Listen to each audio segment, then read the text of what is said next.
All right. So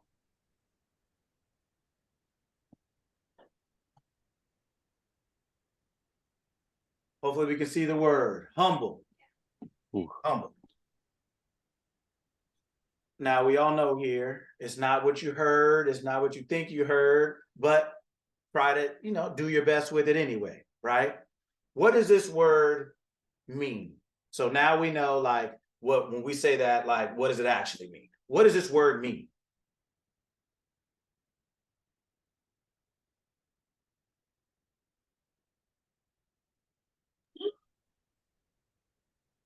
I think it means like knowing yourself so much that it's you. You don't have, like, you're humble, like.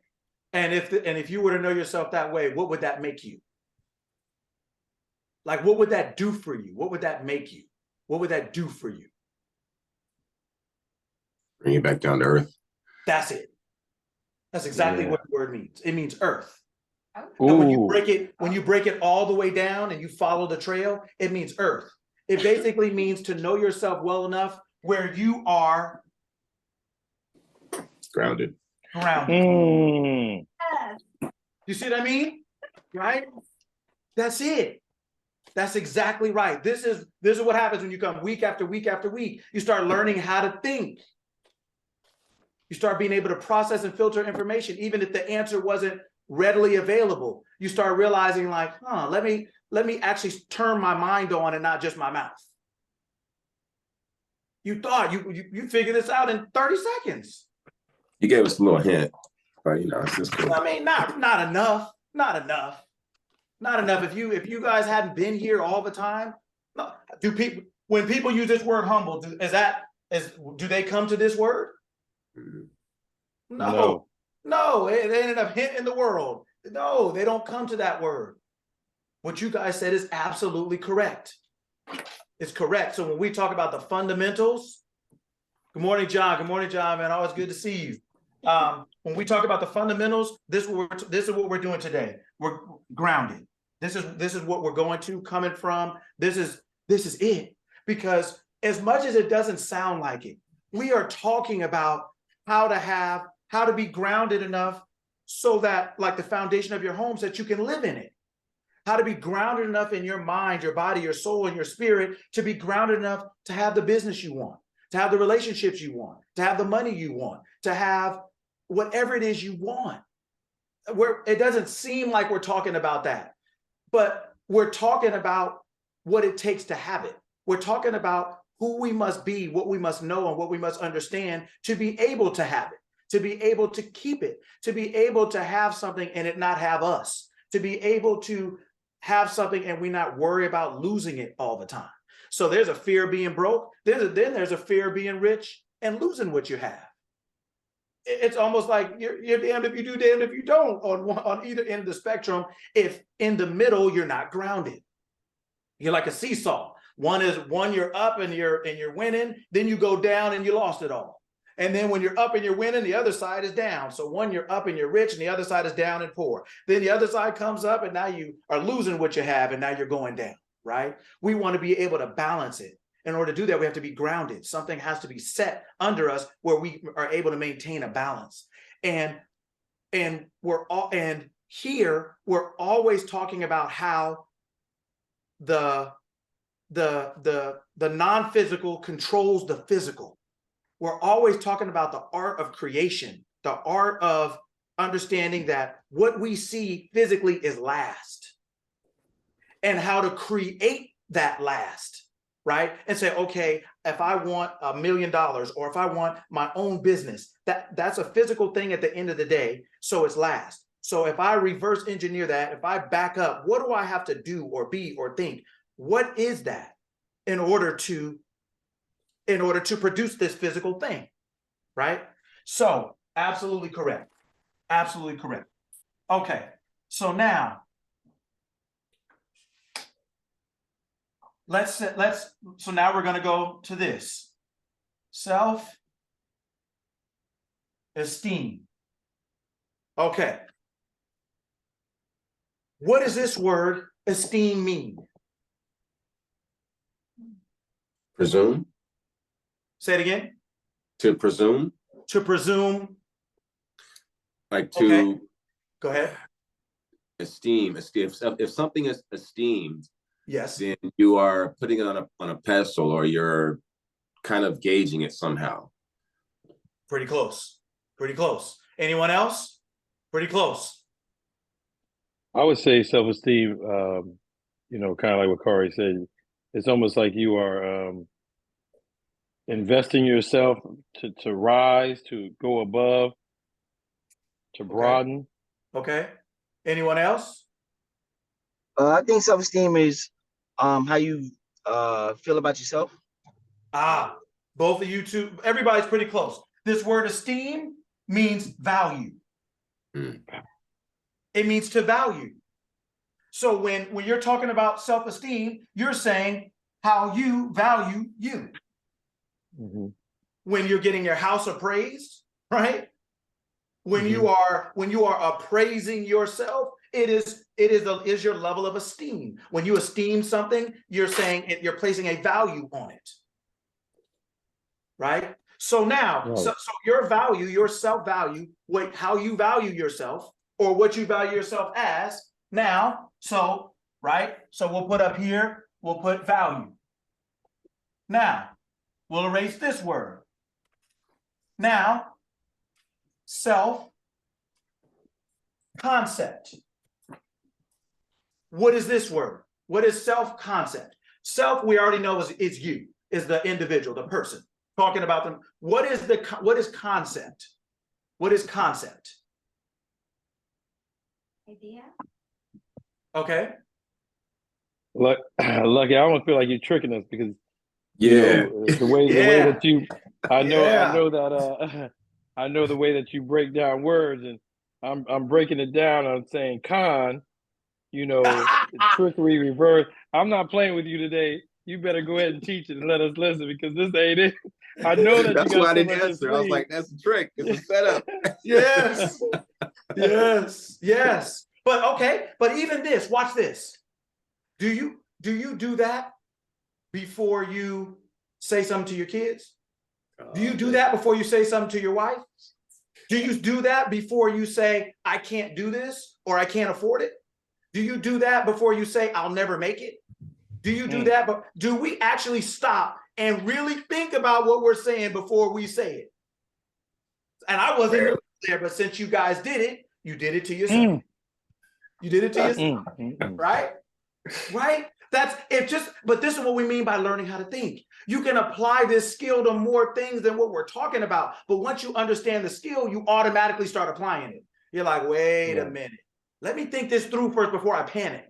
Let me think this through before I just start talking. Let me think this through before I start doubting myself or second guessing myself. Let me think this through before I just say something to my kid, or say something to my husband, or say something to my wife, or say something to my significant other, or before I say something to myself. Let me think about it for a second before I just haul off. Right? So concept, idea, pretty good. Now, anybody else? One more. Anybody else want to do it?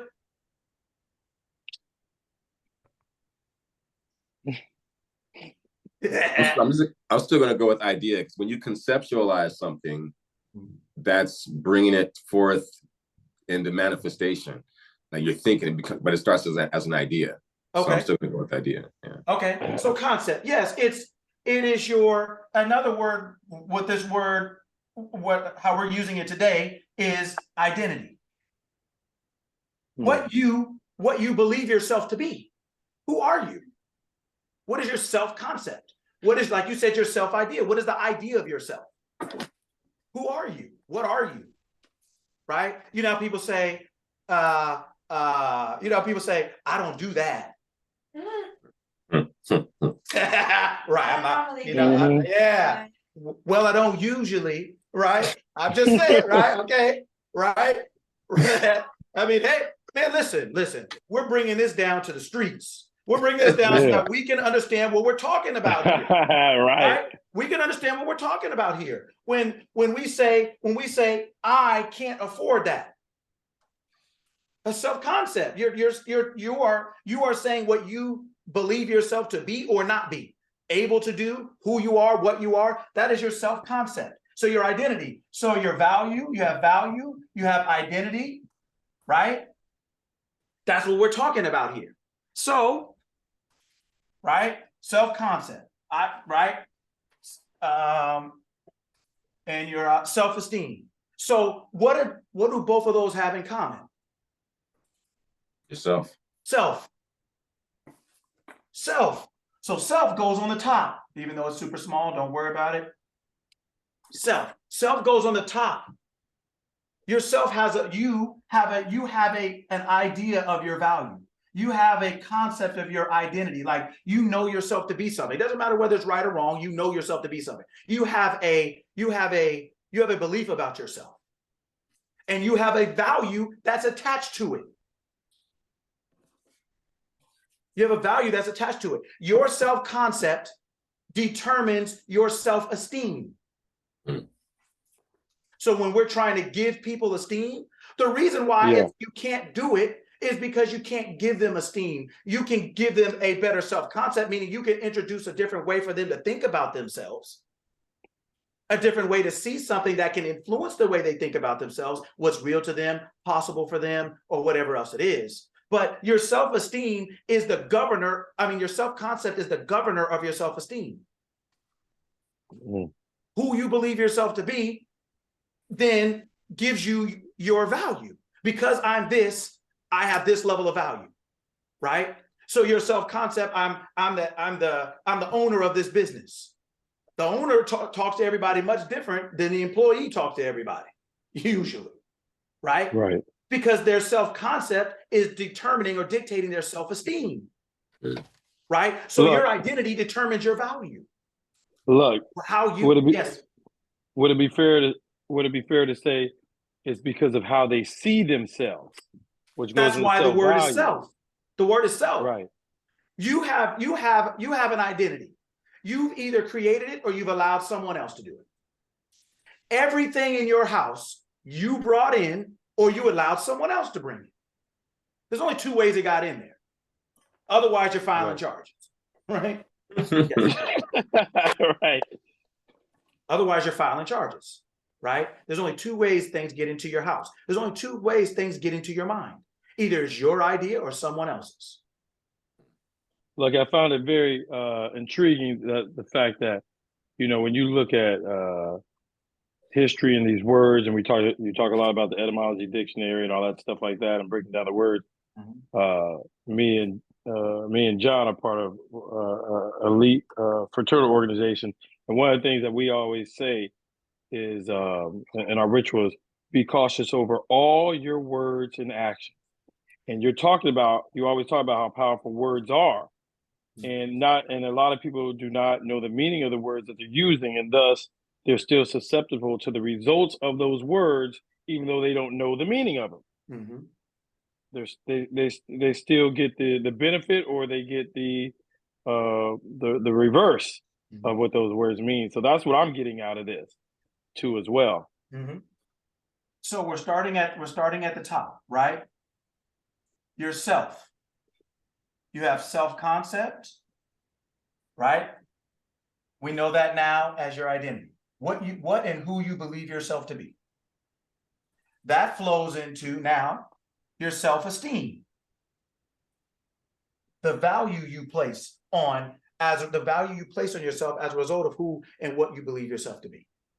When you esteem something, you're placing value. So when you chew a piece of gum, why do you think a lot of times people with a wrapper, they'll just throw it on the ground? It's not valuable. It's not valuable enough for most people to feel like they're going to take it to the trash. It's not valuable enough for people to want to carry it around their hand or in their pocket. So just throw it out. So the thing you have, the esteem you have, the value you have for something is based on its identity. The value you have for yourself is first based on your identity. A lot of times we're trying to find a way to feel better about ourselves, why the thing we're trying to feel better about is not possible to feel good about. How can you feel good about, how can you feel valuable if what you feel yourself to be is not valuable? How can you find value in something that lacks value? Right? Or why would you place more value on something than it actually is worth? When you go buy a car, who wants to do that? When you buy a home, who wants to do that? Isn't everybody always arguing over the value? Right? Everybody's arguing over the price. Right? So, but the price is based on the identity. The house is based on the thing, the car, the phone, whatever else it is. The price is always based on the identity. For some things, that $100 is too much. You go to 7-Eleven and you say, I want to buy a pack of gum, and they say $100. You're walking up out of there, right? But that you go to you know, and buy some Air Jordan, so to speak, and they say $100, you're like, all right, bet. Or like, shoot, it might be a little bit of a deal, actually. Right? So $100 is relative. Value is relative based on identity, right? So the way you see yourself is how much you're going to value yourself, right? So these things are important. We have to understand really what we're saying here, right? Our self has a concept, and then it's an identity, what it believes itself to be, and then it attaches a value to that. The esteem is the value. Your self-concept is your identity, your self-esteem is your value. So if you want to value yourself more, if you want your esteem, if you want what the value of yourself to grow, how you're in level of importance and all those different things, you have to have an identity that will allow you to do that. You're going to have to change the way you see yourself. That's why people start things they can't finish. It's not because they're quitters. It's because that identity doesn't go that far, doesn't last that long, doesn't go that hard. Isn't whatever else it is, right? All the things that we are able to finish is because that identity can finish that. All the things that we're not is because that identity cannot finish that. When you get on the freeway, sometimes you start on one freeway, then you go to another, right? You get off and take the road, you get off and take the off ramp and go to somewhere else, because even though that road started you, you're going to maybe need to take something else to finish it, right? So we always have to make sure that the road we're on leads to the desired end. And that road is essentially your identity. It's essentially the thing you're using to get from desire to destination, right? These are the fundamentals. When we talk about what is the title of today's message, the fundamentals. We have to go back to the beginning and really start understanding, because all this stuff, like I said earlier before the call actually opened up, was the reason we're talking about these things is because we do have businesses. We do have kids. We do have relationships with people, whether they're personal or professional. We do have health. We do have money. We have all these things that we have to deal with. But we are dealing with them according to what we believe ourselves to be and the value we place on ourselves. And as a result of that, whether the value is high or low, whether we believe we're sane or insane, healthy or sick, poor or rich, whatever that is what we're going to deal with all of these things outside of us with. If that is insufficient, if it's incorrect and things like that, we're not there. There's no way to get a sufficient correct answer, a sufficient correct experience, right? So so when I say this isn't just positive thinking and things like that, what I mean by that is we are not just trying to find the best way to think about the worst life. We're not trying to find the most spiritual way to suffer, to go without, to be unhappy, unhealthy, to be unsuccessful. That's not what we're trying to do here, right? We're trying to understand that what we're thinking is our identity in action. It's our identity is like a state. And in that state, things are happening. And if we don't like what's in that state, we move. We don't try to rearrange the state. You don't get to go to Florida and be like, you know what, all these beaches is too much water being wasted. We need to conserve water, dry them all up. You don't get to do that, right? You don't get to go to New York in January and say, this snow is a little bit too much for me. Let's just stop it. Where's the sun at? You don't get to do that. If you don't like it, you have to move. If we don't like the outcomes of our actions that are attached to our identity, then we're going to have to change our identity. That's why we have a hard time staying faithful or consistent to things, because our identity is not attached to that outcome. Our identity doesn't work like that, doesn't think like that, doesn't act like that. It doesn't perceive itself to be that. So going to New York in January with a bikini on and some Speedos probably not going to work out. Talking about where the beach at, it ain't going to really work out. That's not your fault for wanting to do it, or New York's fault in January for being cold. But somebody's going to be blamed if you try to merge those two, if you try to go out there and make those two work, right? So we have to have a better understanding of who we are and what we are, and so that we can attach proper understanding to our identity, and then we can esteem ourselves. We can value ourselves as highly as we should. A lot of the times we're trying to get money, we're trying to get businesses, we're trying to have better relationships, we're trying to have better health, but it's attached to our, not only our identity, but then flowing down into our esteem. Even though we want something, we don't even value ourselves enough because our identity is off. We don't value ourselves enough to think it's possible, it's reasonable, it's good, it's doable. We don't even feel that way about ourselves. We don't value ourselves enough. It costs too much.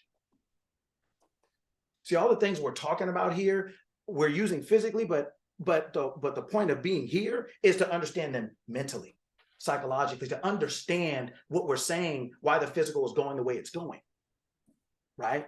Because physically we understand, hey, if I have this amount of money and the price is too high, I can't afford it. Well, if I have this desire and the price is too high for my identity and my esteem, my belief in my value, I can't afford it. There is a psychological, spiritual economy, just like there's a physical one. They work the same. They're not any different, right? And so one of the things, the reason we're going back to this is because in the pursuit of, especially if you do something repetitively, a lot of times you do it so often, you don't realize sometimes the careless habits you pick up because you're not consciously focused on it as much.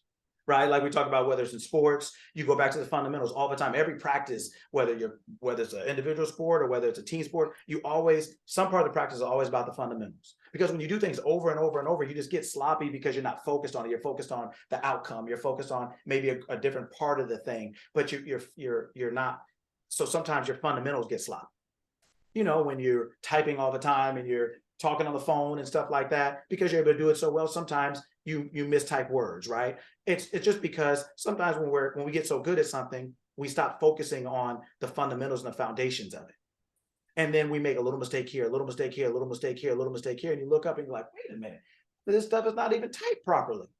My spacing's off, or this word's misspelled and I didn't catch it and it's underlined red, but I'm on the phone talking, so I'm 2 paragraphs down the page, right? But it's because we are consciously taking off our focus on that because we're applying it to something else. So sometimes it's good just to go back and go over the fundamentals. That's what today is. We're going back over the fundamentals. So the foundation of our psychology, of our mentality, of our understanding, so that all the things that we are pursuing, business, success, health, money, relationships, I am talking about that here every week, but I'm not talking about it directly all the time. Most of the time, I'm talking about you. Because all those things are available. They're just not available to you.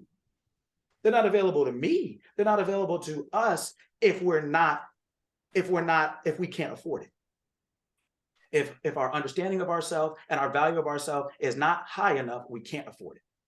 We can yell, scream, kick, and everything else. But you know, when you go into Nordstrom or you go into these boutique stores or whatever else it is, if you don't have the money, you either walk out or you steal it. If you steal it, they chasing you, right? And that's really what stress is, worry is, anxiety. You got things, and now you're trying to worry how to keep it, how to do this. You're always looking over your shoulder because you stole it. You've stolen it. You got yourself into something that you are not mentally, emotionally, physically, spiritually, psychologically equipped to manage.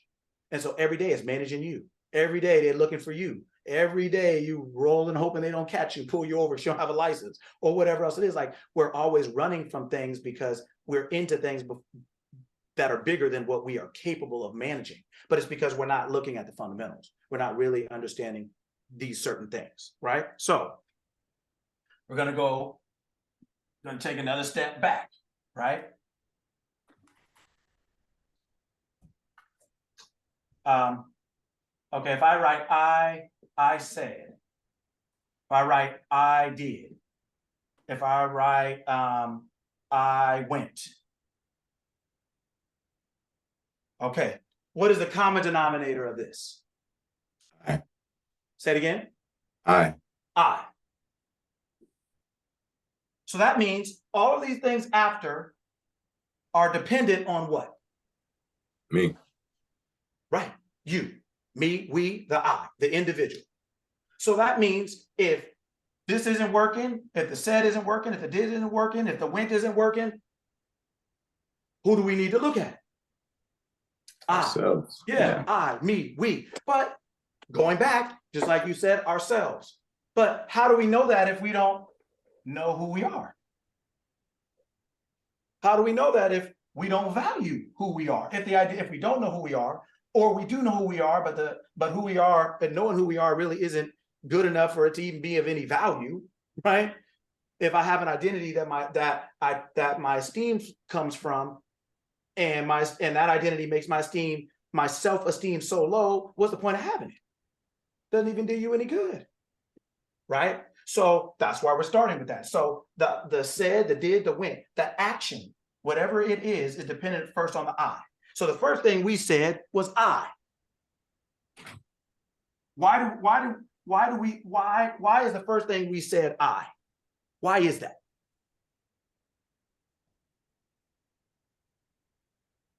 It's clarifying the who inside the subject. Okay. And so then who is the I? Our self-concept. We are our self-concept I. So guess what? When I say every week, when I write this down on the board and I say, this is who you are, what do I write down? I am. But what's the first thing? What's the first one? What's the first one? I. That is who you are. I. This is who you are. This is why you have to say it first. It's even before the M. We'll get to the M in a second. We always put the I am together because they are one. They are one. But which one is first is the I. And you'll see what I mean. It's the I.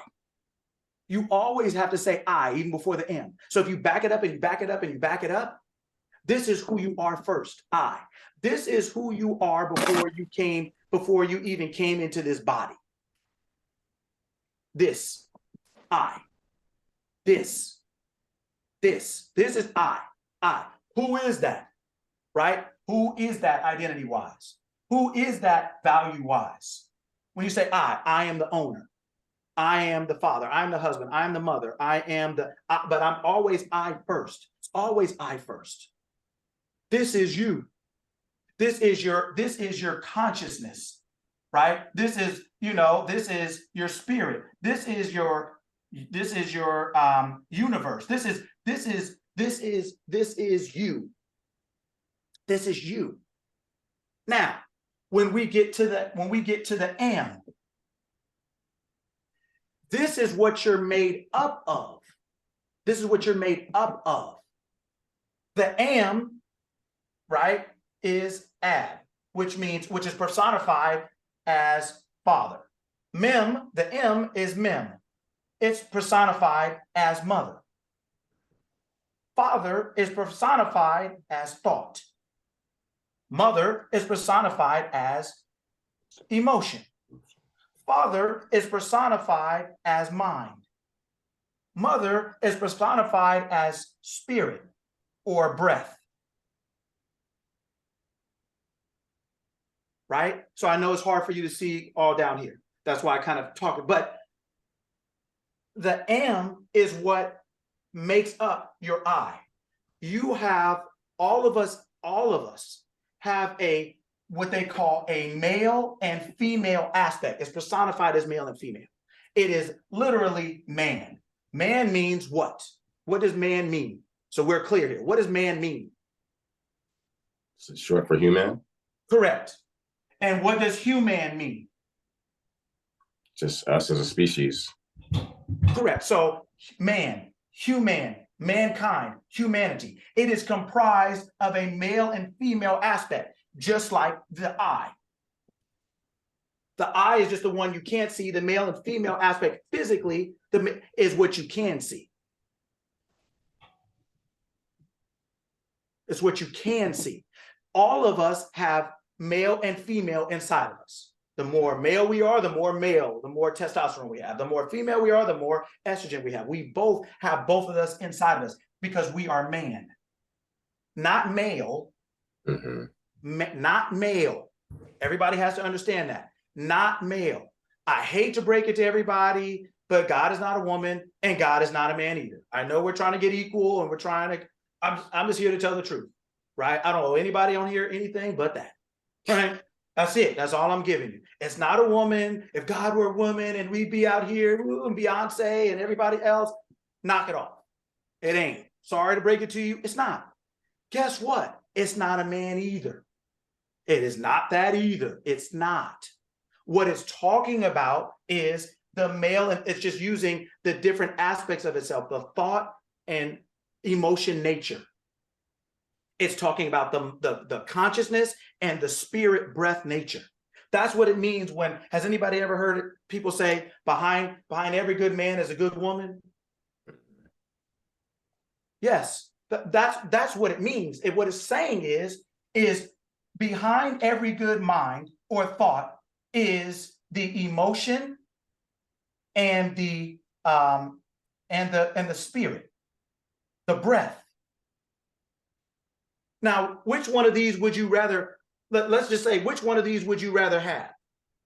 You can't go without either one of them. Exactly. So that neither one is more important than the other. They're both the same. They're just different natures and different aspects. You can't go without one. So God is not a man. God is not a woman. No one's better than the other. That's what stupid people do.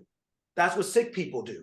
That's what racist people do. Sexist people do. That's what people who are trying to get over on one or another, subjugate one to another. And that's not how this is. That's not the truth. And if you don't know the truth, you'll be a slave. Only the truth sets you free. Not your feelings, not your thoughts, not your doctrines, not your ideologies, not your bike clubs, not your this club, not your yoga club, none of that. Only the truth sets you free, period. And if you don't know it, you're a slave, because there's either freedom or slavery. That's it. Right? So we're here to talk about the truth. That's it. And so that you can take it and apply it to be free in every area of your life. So that's what that's actually talking about. It's talking about the male and female aspect that is inside all of us, whether we are male and female. It doesn't matter what we call ourselves. There's a male and female aspect, meaning there is a mind and a thought, an emotion and a spirit breath within all of us. That's the balance between the two. It's a balance. That's it. That's all. We have to be clear on that. That's all. So I know it's a little hard to read, right? But that's what it is. So the I is really who you are. The M is what you're made up of. It's your gasoline. It's your breath. It's your conscious. It's what you're made up of, what you're comprised of. You have a cake. What are the ingredients? What makes the cake? That's what this is. Right? So we're talking about the fundamentals and the foundation. We have to understand that as this is our identity, this is what it should be. This is really who we are. It's the I, right? Which is your conscious, your spirit, the universe, where we are part of all of it. And what makes us is that we have a thought and a mind and and emotions and spirit breath that gives gas to the car. Right? It's the thing that makes the thing that you see go. Nobody sees the gas in people's car when it's going down the street, but you see the car going down the street.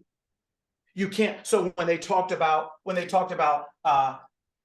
just giving you another example, so you understand, when they talked about Adam, right? And they talked about Eve, let's say, and they say Eve came out of Adam, then what is that really saying?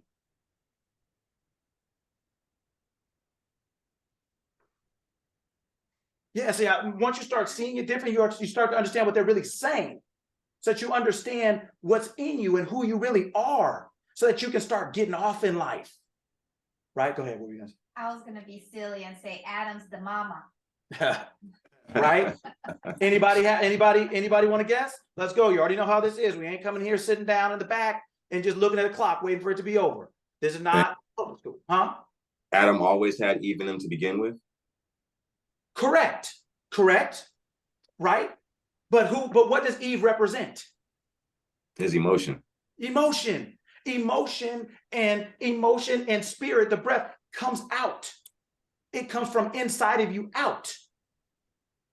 That's why she came out.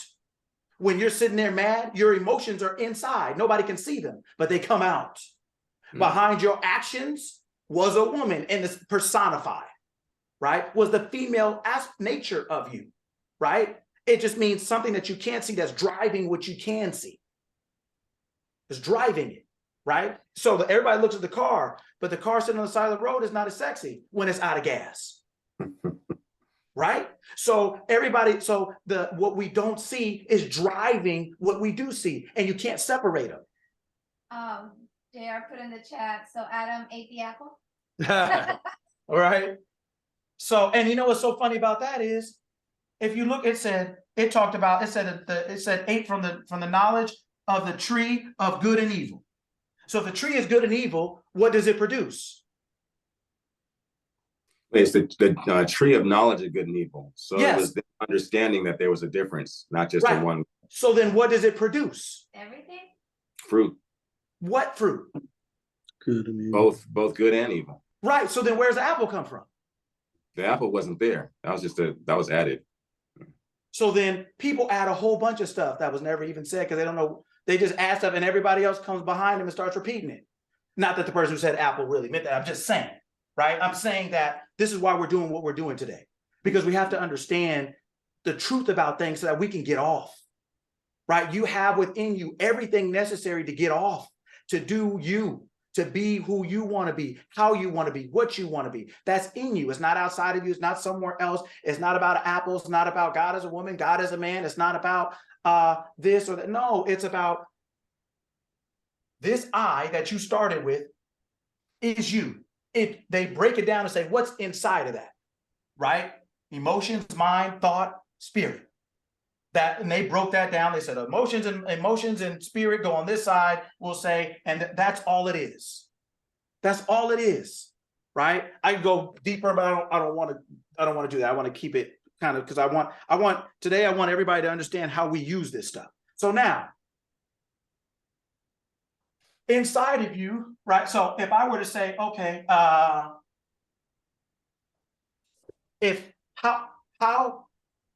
let's bring it down to a lower level. A leaf that falls off a tree or a leaf that's on a tree. What can you do to develop that? Replant it? No, you can't plant a leaf. Sorry. Okay, exactly. Like the answers are always in the questions, and because I want you guys to start. This is what we do here: is we think. This is what we do, right? What can you do to develop a leaf that's on it? It's on the tree. What can you do to develop it? Whether it stays on the tree or drops on the ground, what can you do to develop it? Water the roots of the tree. Oh yeah, but develop it. Make it like something. It's not something different. What can you do to develop it? I don't think you can. You could, if it's depending on the size of the tree, you could clean the leaves off. You can do things to, if you're into plants, that's what a lot of people do. They'll water the plant, and then they'll also wipe down the leaves. Okay, but that's cleaning, right? Is the leaf more because you did it? No. Ray put a leaf will always be a leaf, no development, and JR put water the environment. But I think, by the way, Lucky is responding to Ray, the leaf will always be a leaf, no development is the winner. Okay, so why? Okay, so if that's true, let's think. If that's true, let's think. When people say self-development, what in the hell are they talking about? Like, before you talk, I want you to think about it. What is the difference between you and the leaf? Because think about who we just said you are. Who is you? You can add on to a person, but you can't add on to a leaf. I can learn new things and become more than I am now, but you can't do that to a leaf. But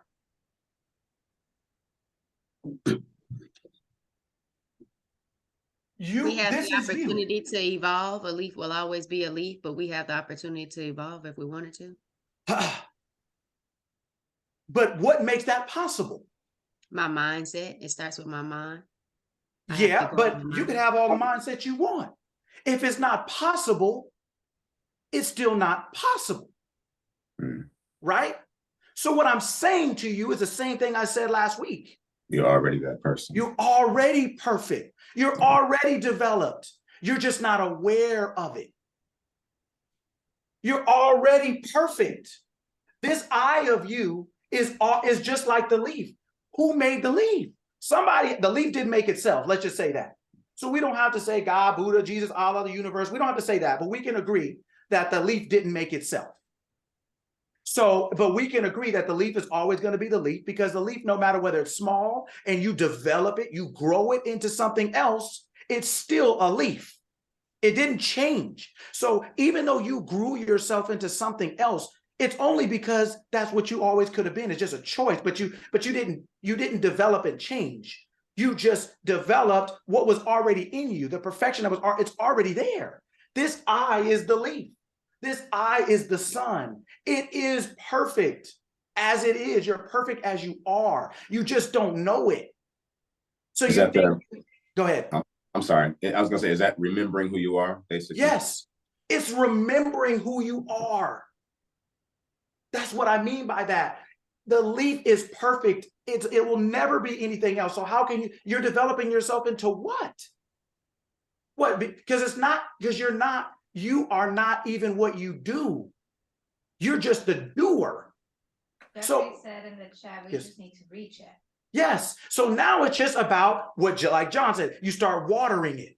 You start wiping it off. That don't change it.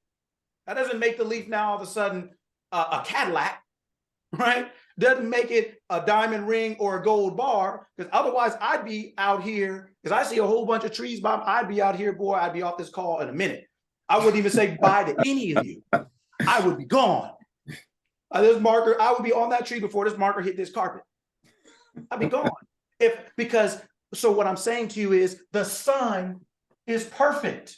The leaf, I use the leaf just because it's not as dramatic, but you guys captured the truth. It's perfect.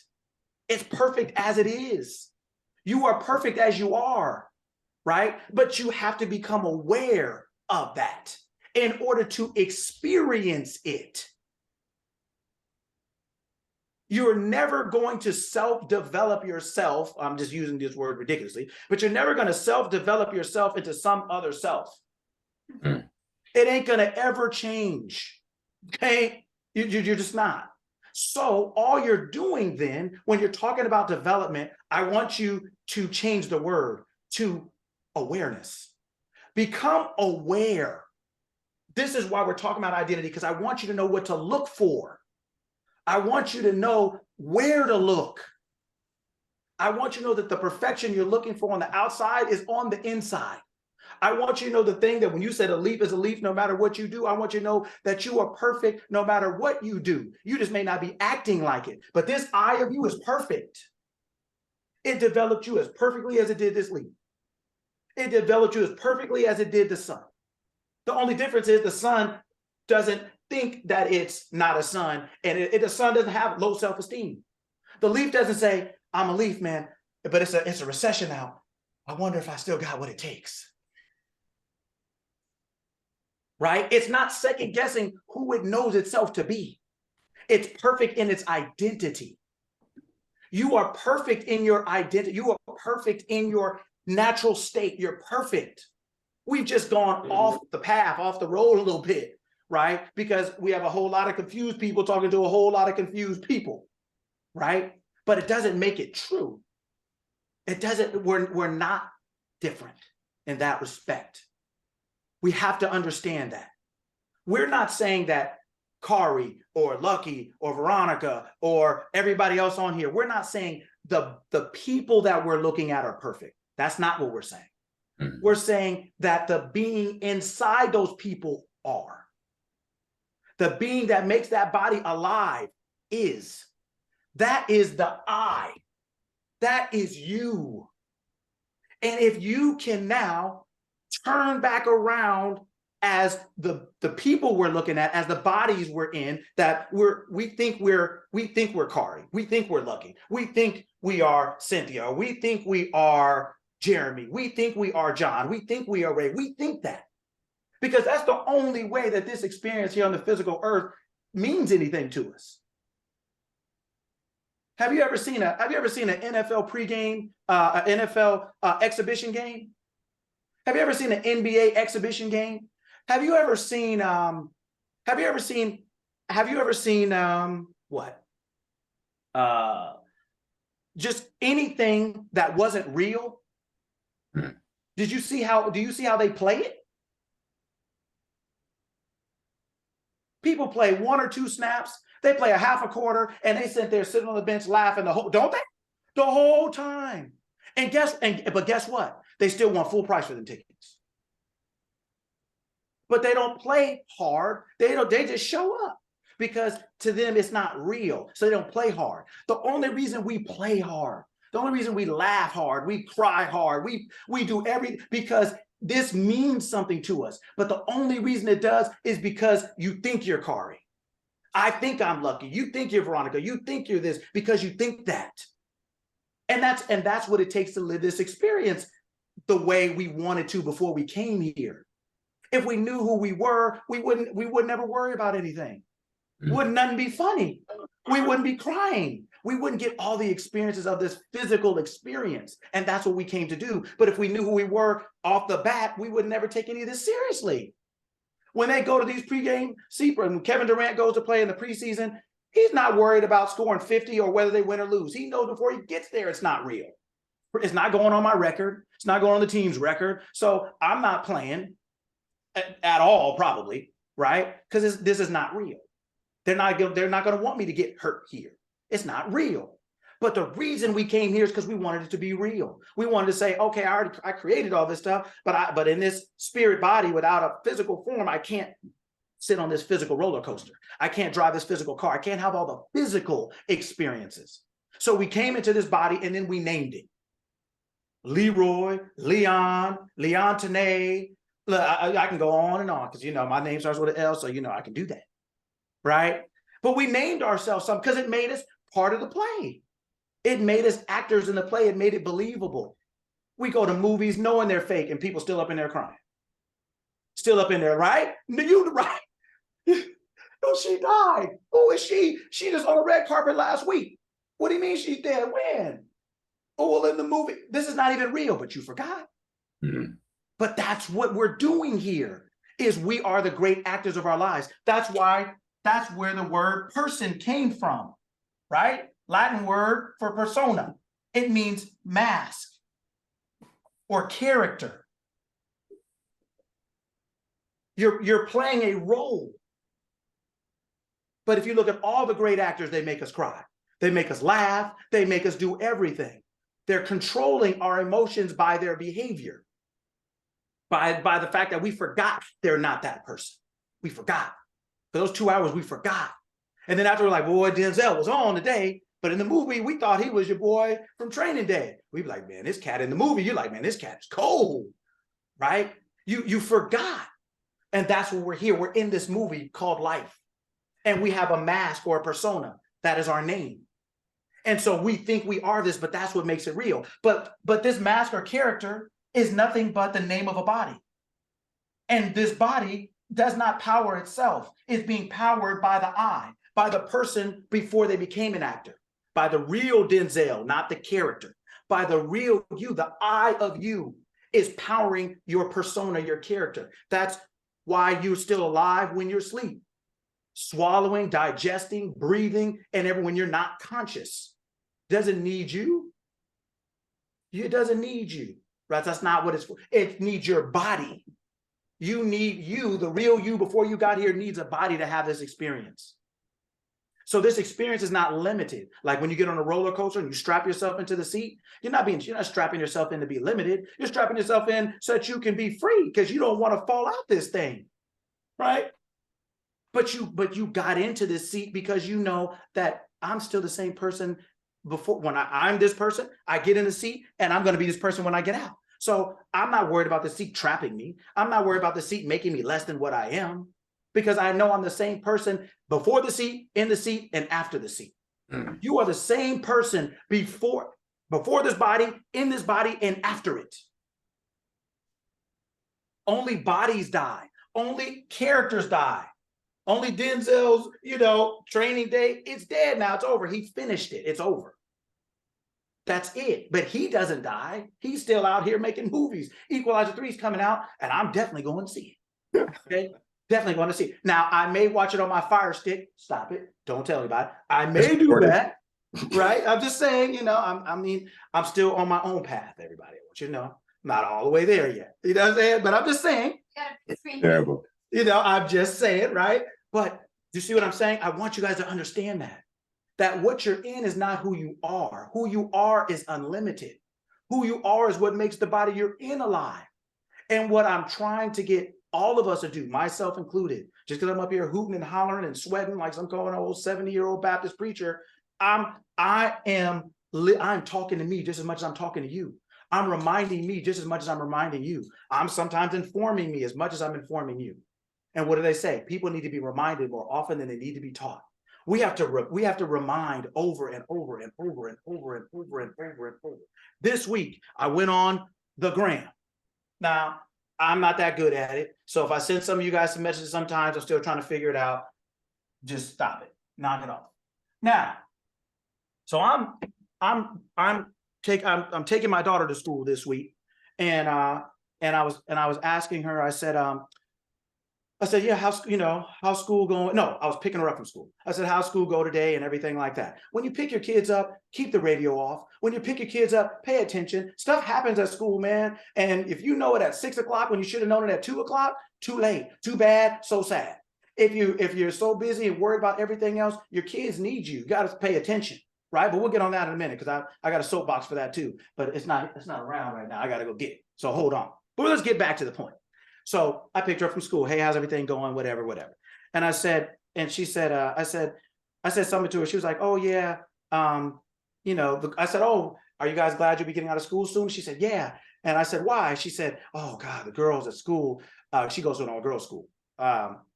They hate the homework. They give too much homework. I'm like, yeah, I'm not gonna lie. You guys do have a lot of homework, right? And then she was like, oh, and they hate doing it and this and that. I was like, okay, cool. I said, okay, well, let's pump the brakes a little bit. I said, let's get a different understanding of homework. I said, let's actually, just like we do here, let's actually think about what's happening here. When your teacher gives you something, they're giving you something. They know it, you presumably don't. So they're introducing something to you, but they only have a certain amount of time. So they're giving you access to something. So now when they give you homework, what is homework for? Right? What is it for? Right? And so she says, oh, well, it's for you to practice and this or that. I said, okay, so if it's for you to practice, what if you don't do it? What if you think, oh, my parents aren't gonna know I didn't do it? Yeah, but that means you didn't practice. So why are they giving you this homework? And she was like, well, to practice. I said, well, what does practice do? She's like, well, it helps you learn. I said, so if they're giving you homework, essentially, they're trying to help you learn. If they have 20 other kids in the class, 18 other kids in the class, they can't teach you and help you learn it all in the same moment. So where you get something is not where you learn to master it. You master it at home. It is homework. Now, everybody thinks like, oh, I'm a student. Go ahead. Oh no, I was just gonna say, Genevieve in the chat said, I teach in all girls middle school. I knew he was going to hit on the drama, not the homework. Yeah, it's just right. So you have that. So but think about it. Homework. I was on the gram this week, and I had a little post, and I called it homework, basically homework forever. We think because we're out of school, there's no homework. Well, think about it. When you go to Best Buy and buy that TV, do they show you how to use it there? No, they say, really. Thank you for your money, appreciate it, get out. I got 30 other customers, just like that teacher has 30 other students. So then where do you learn to master that TV? At home. So then what is that called? Oh, but nobody has a problem with that. When you go to the iPhone store and you buy that new iPhone, yeah, girl, look, it got all the cameras. I got 4 lenses on here now. Hey, yeah. Okay, they say thank you for your $2,000. By December, it'll be $2,000. Thank you for your money. Get out. Where do you learn to master all those lenses and all the apps and everything else? Where do you do that? At home. So what do we call that? Come on, man. Don't get quiet now. Don't get quiet now. When you go, right? Last one. When you're buying your son or your daughter, your niece, your nephew, a young person a bike. And they say, okay, here's this $600 for a bike. They may do the little levers and show you so you can sit on there comfortably, and they may show you, make sure your legs are right. But after that, what do? What do they do? Yes. Muévete. Kick out. Get out. the Spanish. Keep it put. See, you guys got me upset. My blood pressure high, now I start speaking different languages because I'm upset. Right? For those of us that ride motorcycles, when you buy motorcycles, sometimes the joke in the shop is they want to watch you once you start that bike up and see if you can even get off the lot, because some people say they can ride and they can't. Right? So then who's the one that failed?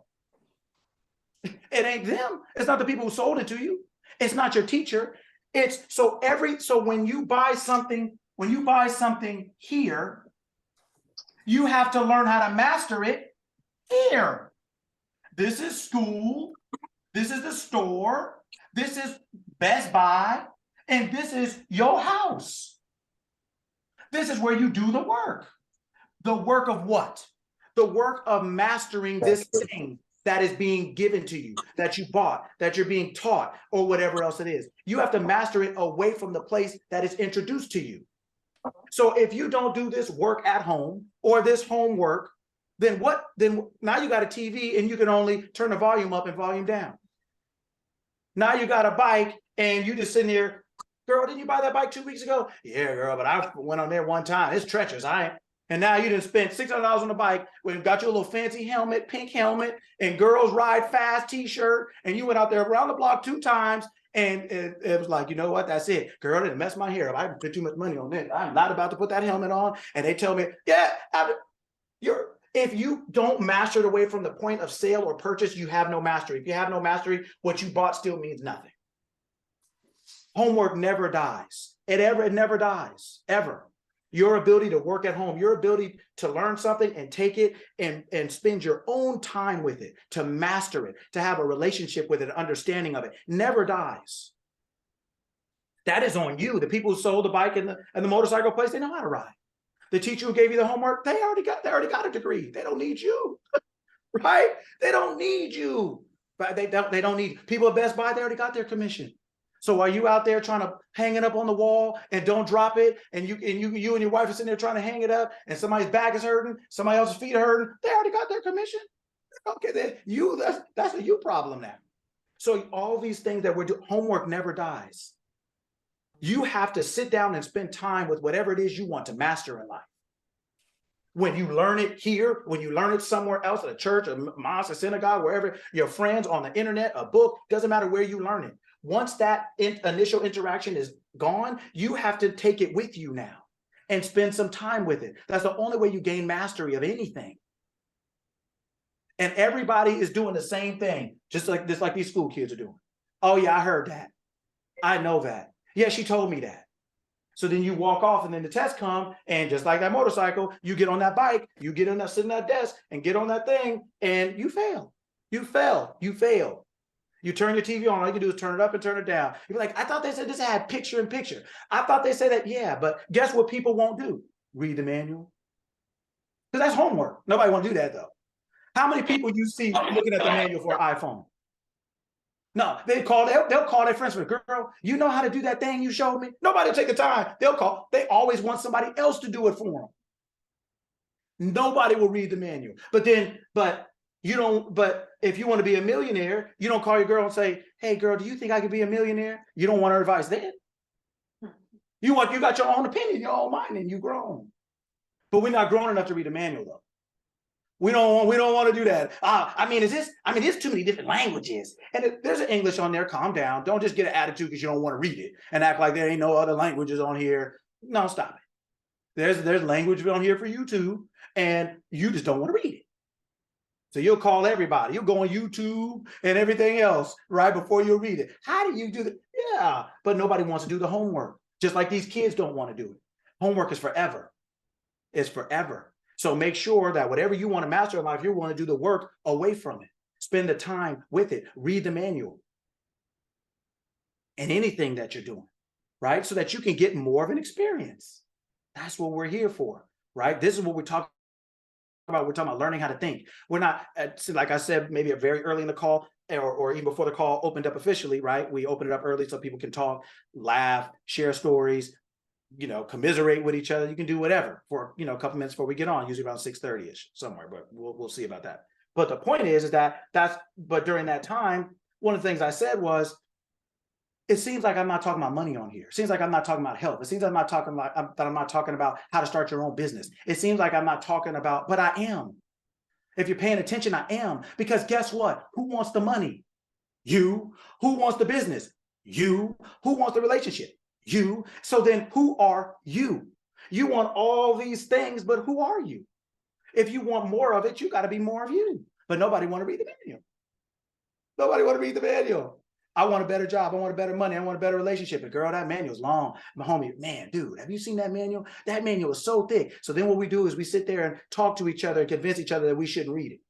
Now you got the blind leading the blind and the dumb sitting next to the dumb, and everybody's sitting there with a TV they can't work, a bike they can't ride, whether it's a literal motorcycle or a regular cycle, can't ride that, right? Because nobody wants to read the manual.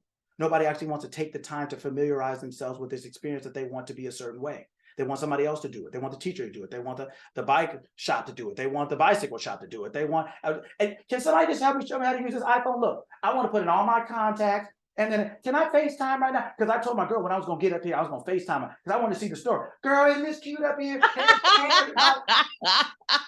Come on, man. Like, it's just, we don't want to leave the store because we're literally terrified that once we leave the store, we got this $2,000 phone in our hand that we don't know how to work, but for maybe $20 worth. We can call and answer. Maybe that's it. It'll take you a week to get your email set back up on there because you don't know how to do it. You won't read the manual though. It'll take you, like we just wasted so much time, right? Because we are waiting for somebody else. We keep thinking somebody else is better, somebody else is smarter. But we want to take the time of the person who took the time. Wait, did you catch that? We want to take the time from the person who took the time to read the manual. I caught it. That's it. Yeah. That's it. Catch it. Man, catch it, bend with your legs, bend at the waist. Pick it up. Throw the marker. That's it. I mean, I'm getting close, and I'm looking at the window. Last time I was the carpet, I'm looking at the window. I'm trying to control myself because I'm starting to get upset. I'm starting to sweat, and I'm starting to get upset, and it's hot. And so everybody's getting me upset, right? So, right, homework never ends, you guys. It never ends. It never ends. Take what you learn from wherever, if you're interested in it, and take it to your house. Take it to your life, and sit down and spend some time with it, like you did when you were 9 years old and you had to do that homework.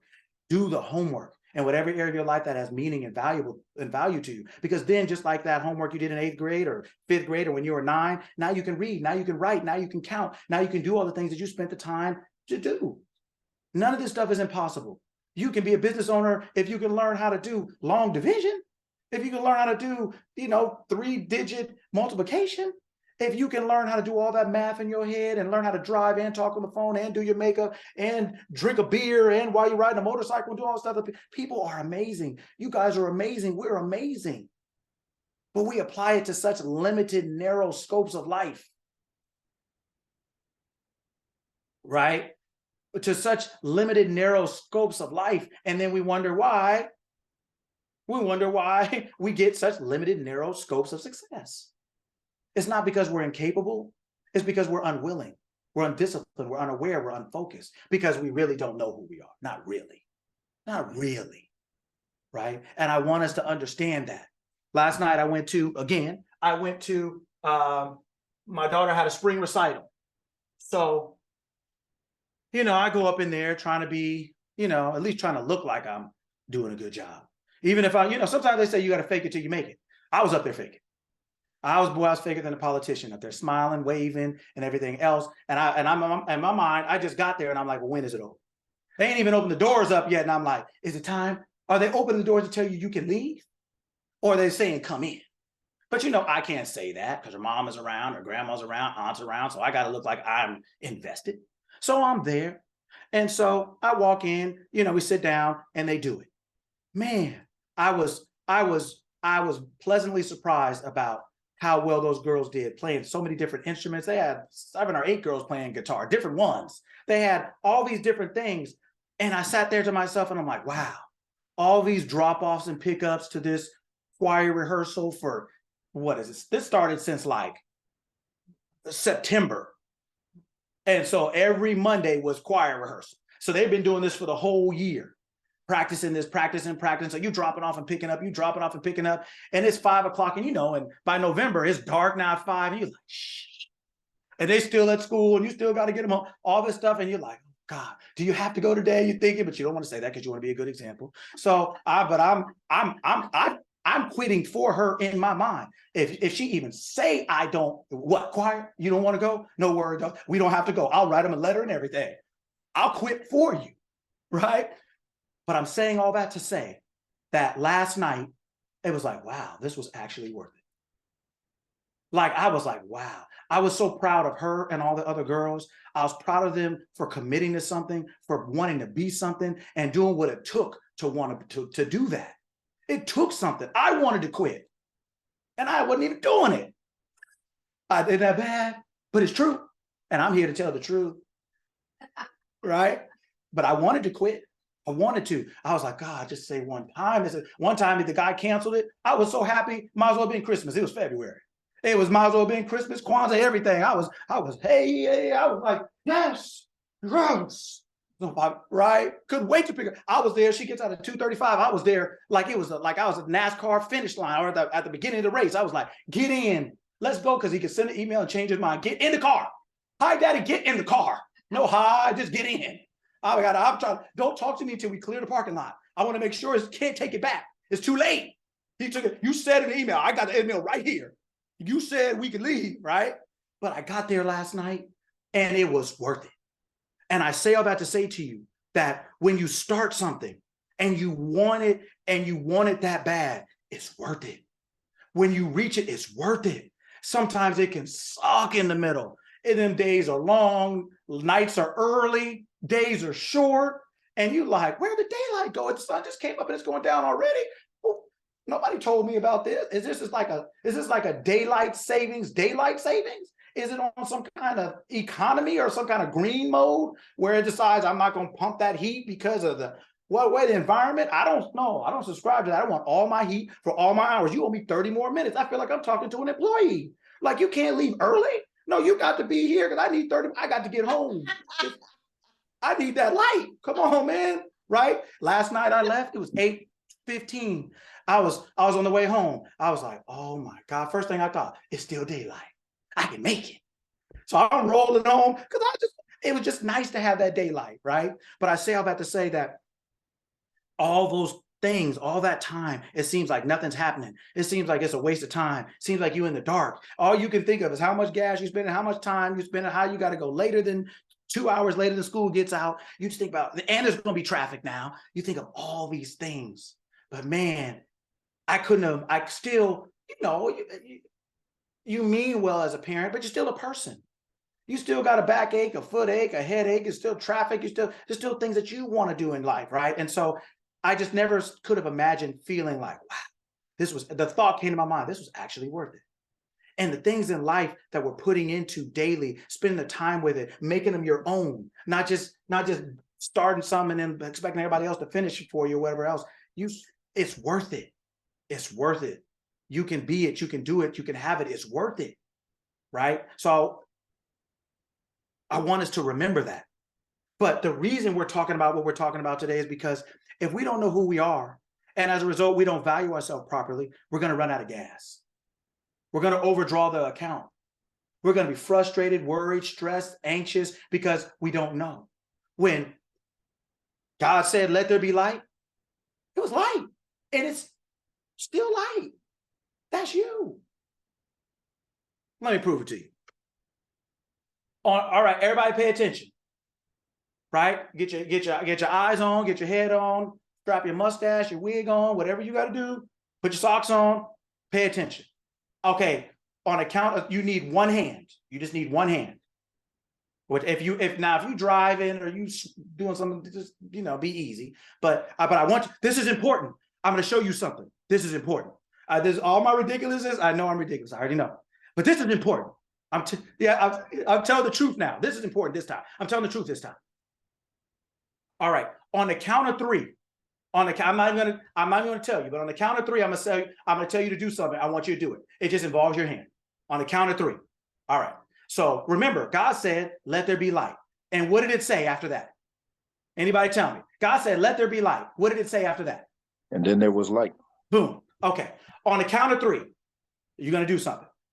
1, 2, 3. Raise your hand. Okay, perfect. Now, perfect, that's good. God said, let there be light, and there was light. I said, raise your hand, and you raised your hand. What did it take to raise your hand? Think, this is me now. Think who you're talking to and think about what you're saying. You raised your hand. What did it take to do that?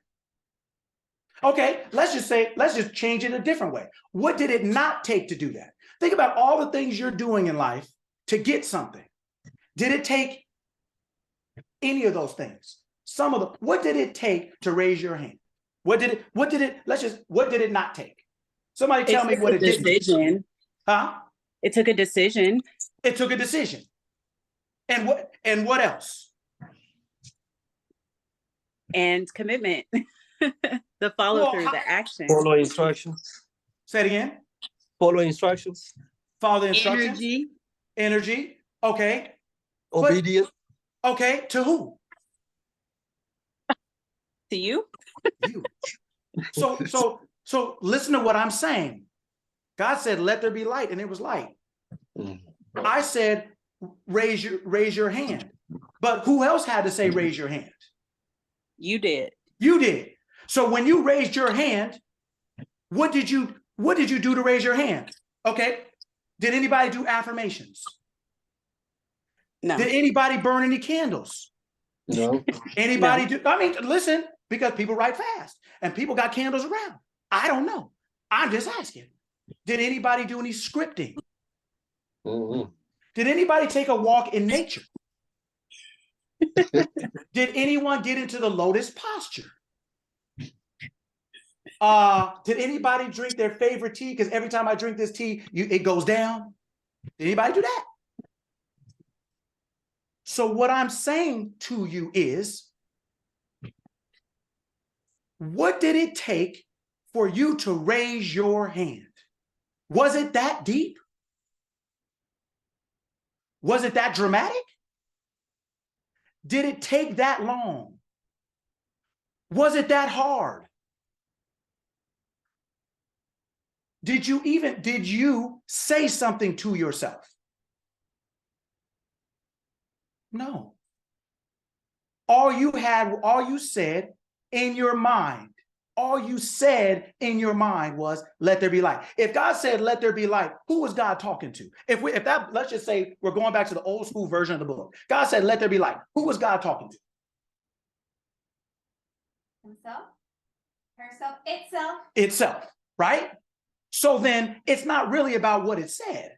As far as like, it's not talking to anybody. It's only saying what it's thinking. So you don't need to say, all you have to do is think. You just prove that because you raised your hand without saying anything. And how long did it take? You did it like that. Not long at all. Correct. Not long at all. So then guess what? Why does the other stuff, if you say you want to be a millionaire, why is that taking so long? You talking spicy, Coach Lucky. You talking spicy. I mean, that's it. I got to talk it because I don't eat it. It's just too much for me. It's overwhelming. You know what I mean? It's overwhelming. It's like, oh, that's just too much. You know, have you ever gone to a Mexican restaurant and order chips and salsa and be mad if the salsa's too hot? I've done it. What is this? Are you trying to kill me? What is going on here? Where is he? I tried to hold it, but it overwhelmed me. Look, I can't even fuck. Yeah. I was like, do I owe somebody some money in here? And where's the water? Why do I have this before the water and that's hot and there's no water? Then I can't find a waiter or a waitress. They mysteriously disappear. And I'm left with this, my mouth hot. I'm over here dabbing it with a napkin. I'm grown, but I'm desperate. What do you want me to do? I got to do something. It's hot, right? But what I'm saying to everyone is, think about that. The only reason you could raise your hand that fast without having to go through any type of gyrations, affirmations, or anything else is because in that area of your life, you know who and what the I is. You know that you are the sole authority, and there's nothing in you that says, if I tell my body to do something, it is going to do what I say. You're comfortable with that. You're clear with that. It's not even something you have to fight or think about. What I am telling you is, what is your difference between your body, what's the difference between your body and your money? Yeah, I want you to think about it. Like, don't get defensive. Don't be acting like there's some kind of real Nostradamus, Socrates, philosophical answer, because it's not. What's the difference between your body and your money? If you could raise your hand, why can't you raise your money? Neither one of them are you. They're yours. They're both possessions of you. They're both reflections of your understanding of how to make that work.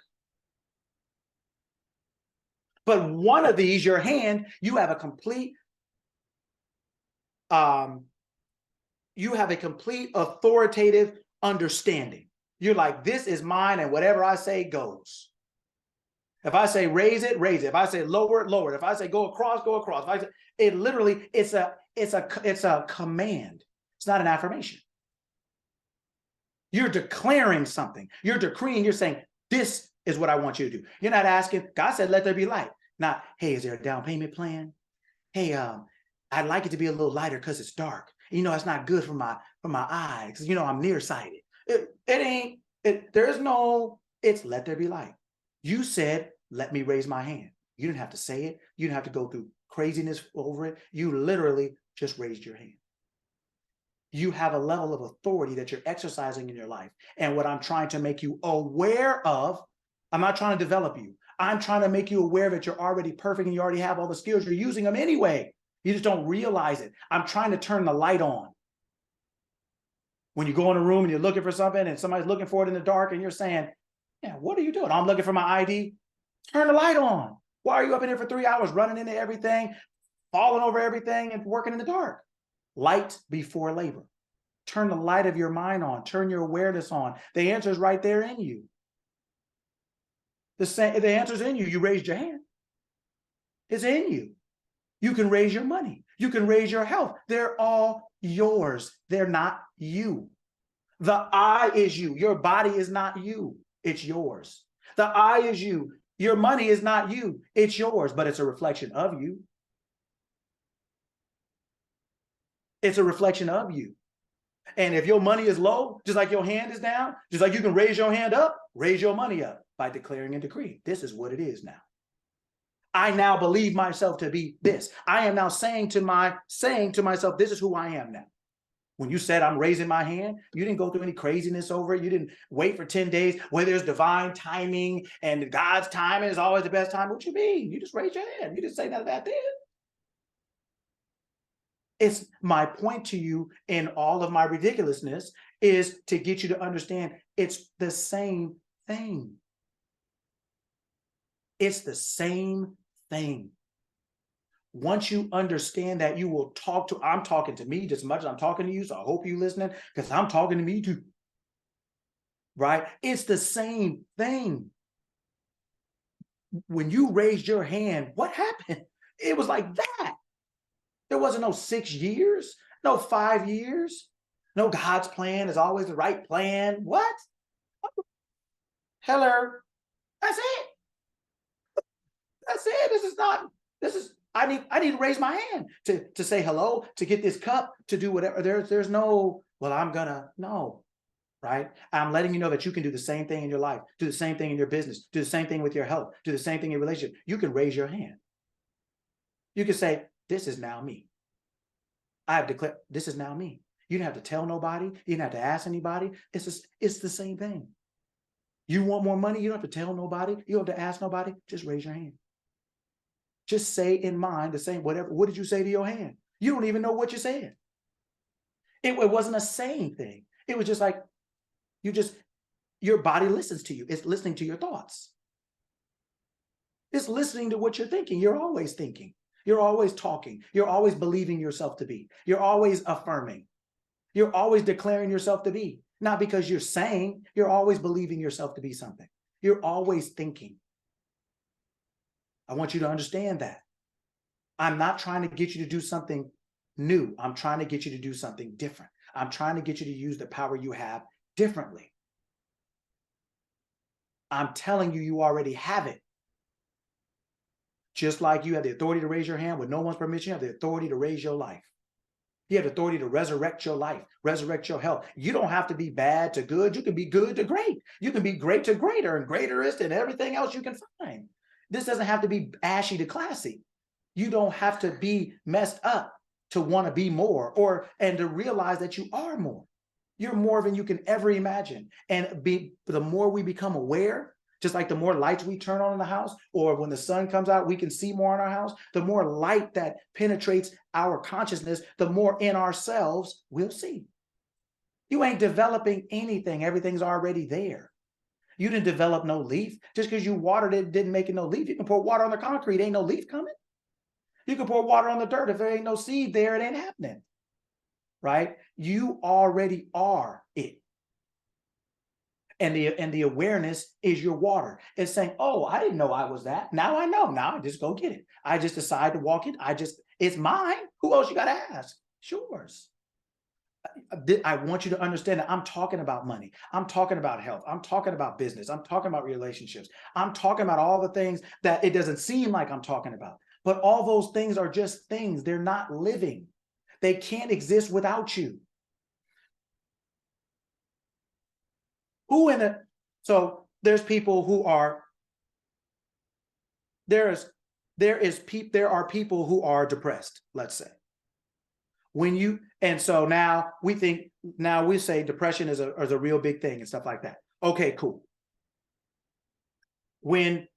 And so it leads you and you end up, let's just say you end up dying. You're just sad and okay. Has anybody ever heard of depression going to the cemetery and waking that person up and saying, hey man, get up. I ain't done with you yet. I got more things. I got some more for you. Get up. We got, just like sometimes we talk to our kids, man, didn't I tell you, come on, it's time to go? Listen, now, the church starts in 30 minutes. Why are you in there eating Frosted Flakes now? Didn't I tell you to come on? Come on, I used to try to do it. My mom used to make us go to church. I tried to fake stomach ache, seizures, paralysis. I tried anything I could get. Your mom's still on. Yeah, I mean, it's too late. She can't spank me now. I'm grown. I'll fight her now. It ain't no problem. But back then, we can square up now. You know what I'm saying? I'll go low. I'll wait till you turn your back. I ain't got no pride. I'll attack you from the back.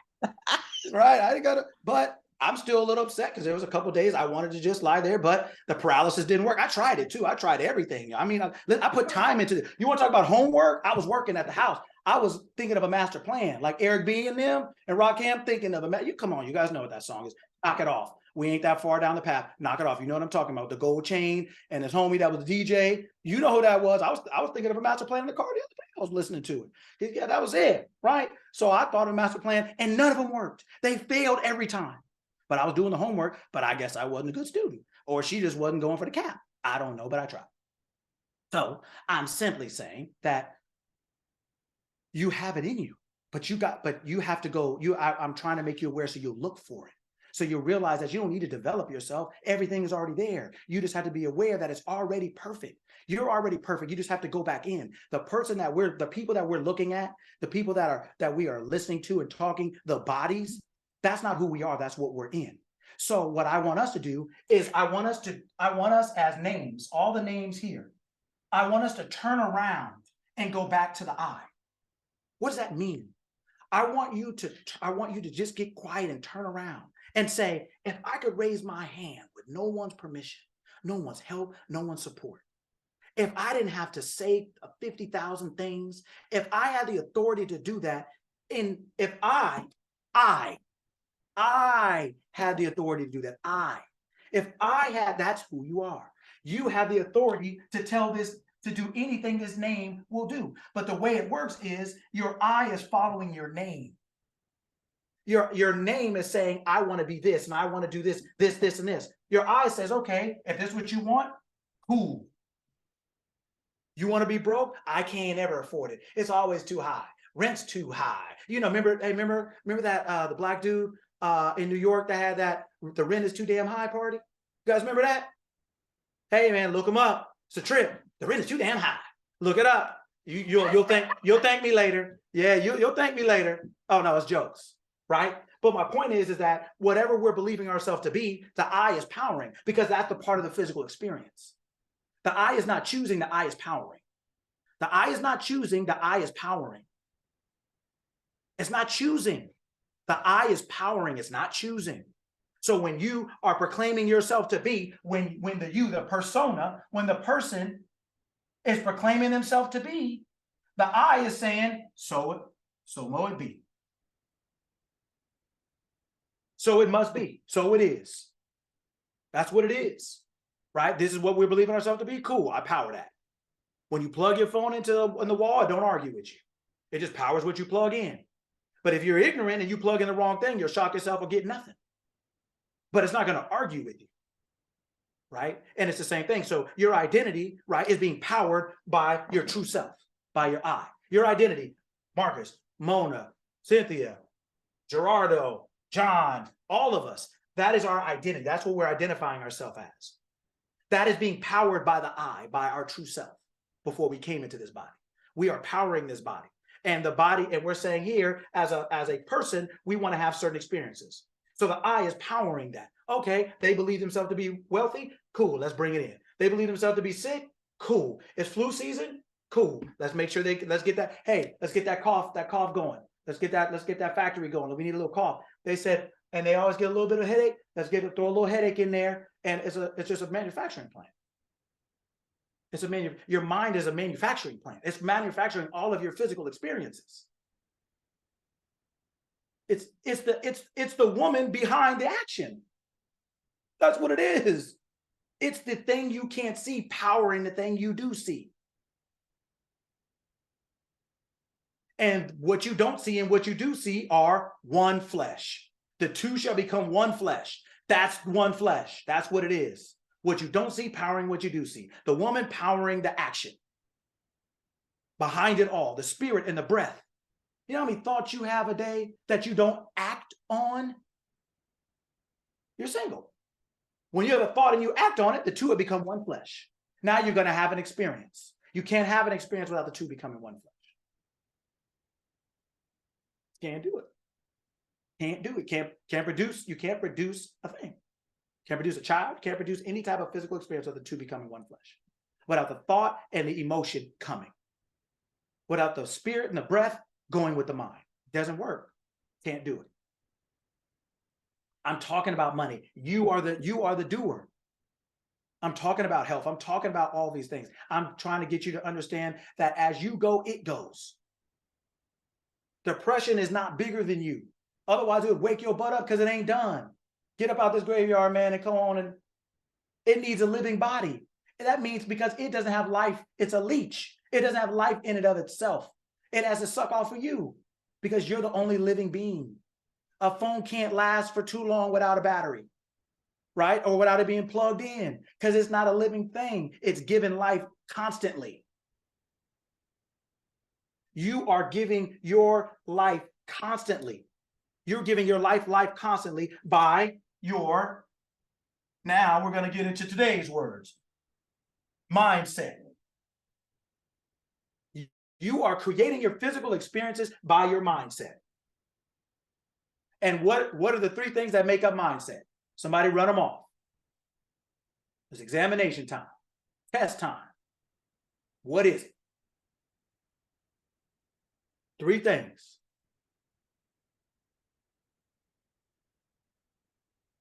No one's guessing, so I would guess thought, feelings, and beliefs. That's correct. Woo!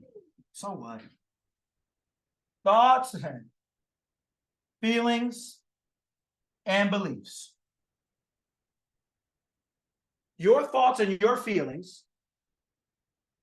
when entertained, when you get into when those two have a relationship, when they are symbiotic, when they are one.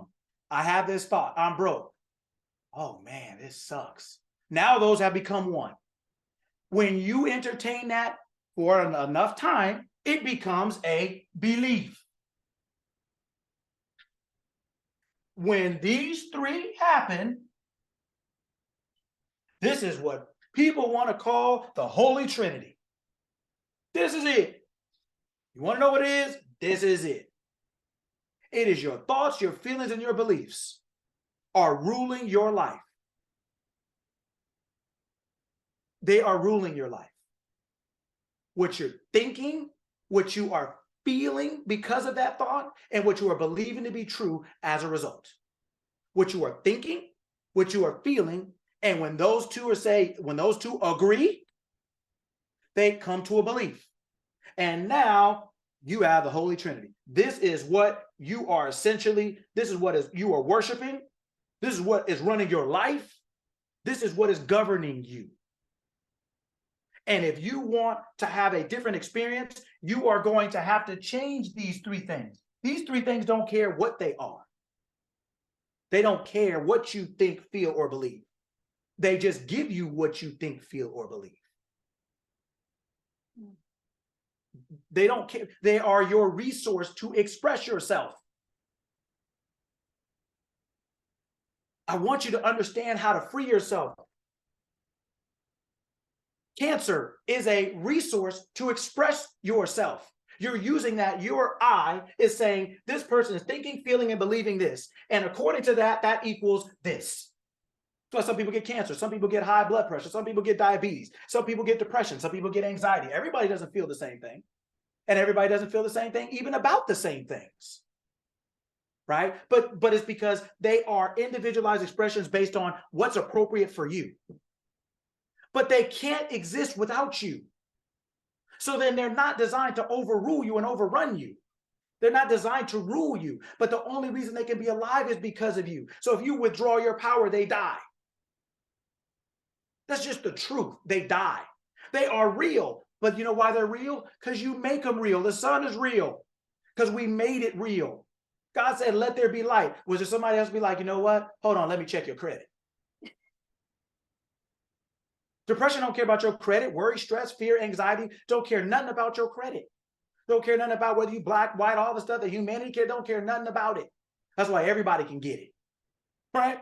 My mom in the house back in the day when it was me and my friends, and we made her mad, everybody could get it. Everybody went running for the hills. She's back, run. Smallest person in the house, the only person in the house, the only adult, and there's 5 or 6 of us, me and a couple of my brother and I and a couple of our friends, and everybody running. She's back. Clean it up. Man, pick that up. Come on, I'm not about to control. Pick it up. Everybody's scared. Right? But it was because that was the life of the house. And everybody else was going according to that life. If she said there's no food, what happens then? If she said, if you look in the refrigerator and it was empty, what happens then? It's the same thing. Is that if this thing needs you, but you don't need it, then who's in control? If you're in control, then how is it controlling you? Not in hate, judgment, or criticism, but in truth. It just means we're having an error of mind. We're not thinking properly. This thing has no control over you in your right mind because it needs you. You don't need it. It can't wake you up when you die from it. Cancer, like, you know what? I ain't done. I didn't get your right leg. I need to get your right leg. You can't. It's it. But you're using that to express your thought, feeling, and belief. And it's coming out. These things you can't see, but they produce what you can. Your mind, you can't see. It produces what you do see. So when we talk about ideas, you can't see it, but it produces something. Oh, I had an idea. Oh, I had an invention. Right? When we talk about that word invention, right? Latin word, right? Invenio. What does that word mean? And we talked about that a while ago. Anybody guess? What does that word mean? This is an important word based on what we're talking about right now. It's a Latin word. What does it mean?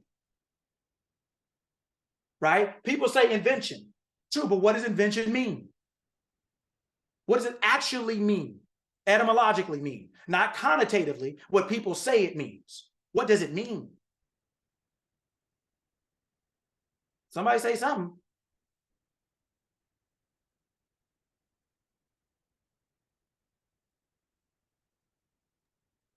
Come on, y'all. You know I'm not. Say it again. I would guess. One of you, doesn't matter.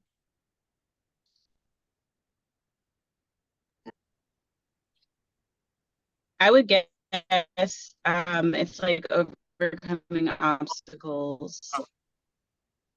Overcoming obstacles. Okay, who else? How about discovery? Yeah. Discovery. Do you know what the word informant means?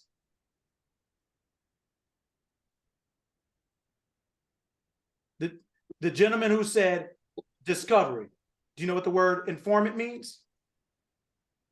Somebody that got some information. That's a discover. That's what the word etymologically means. It means to discover. Informant means to discover. It means you're not finding out something. It means you're discovering. You're uncovering something you already know that exists. That's what Christopher Columbus was doing.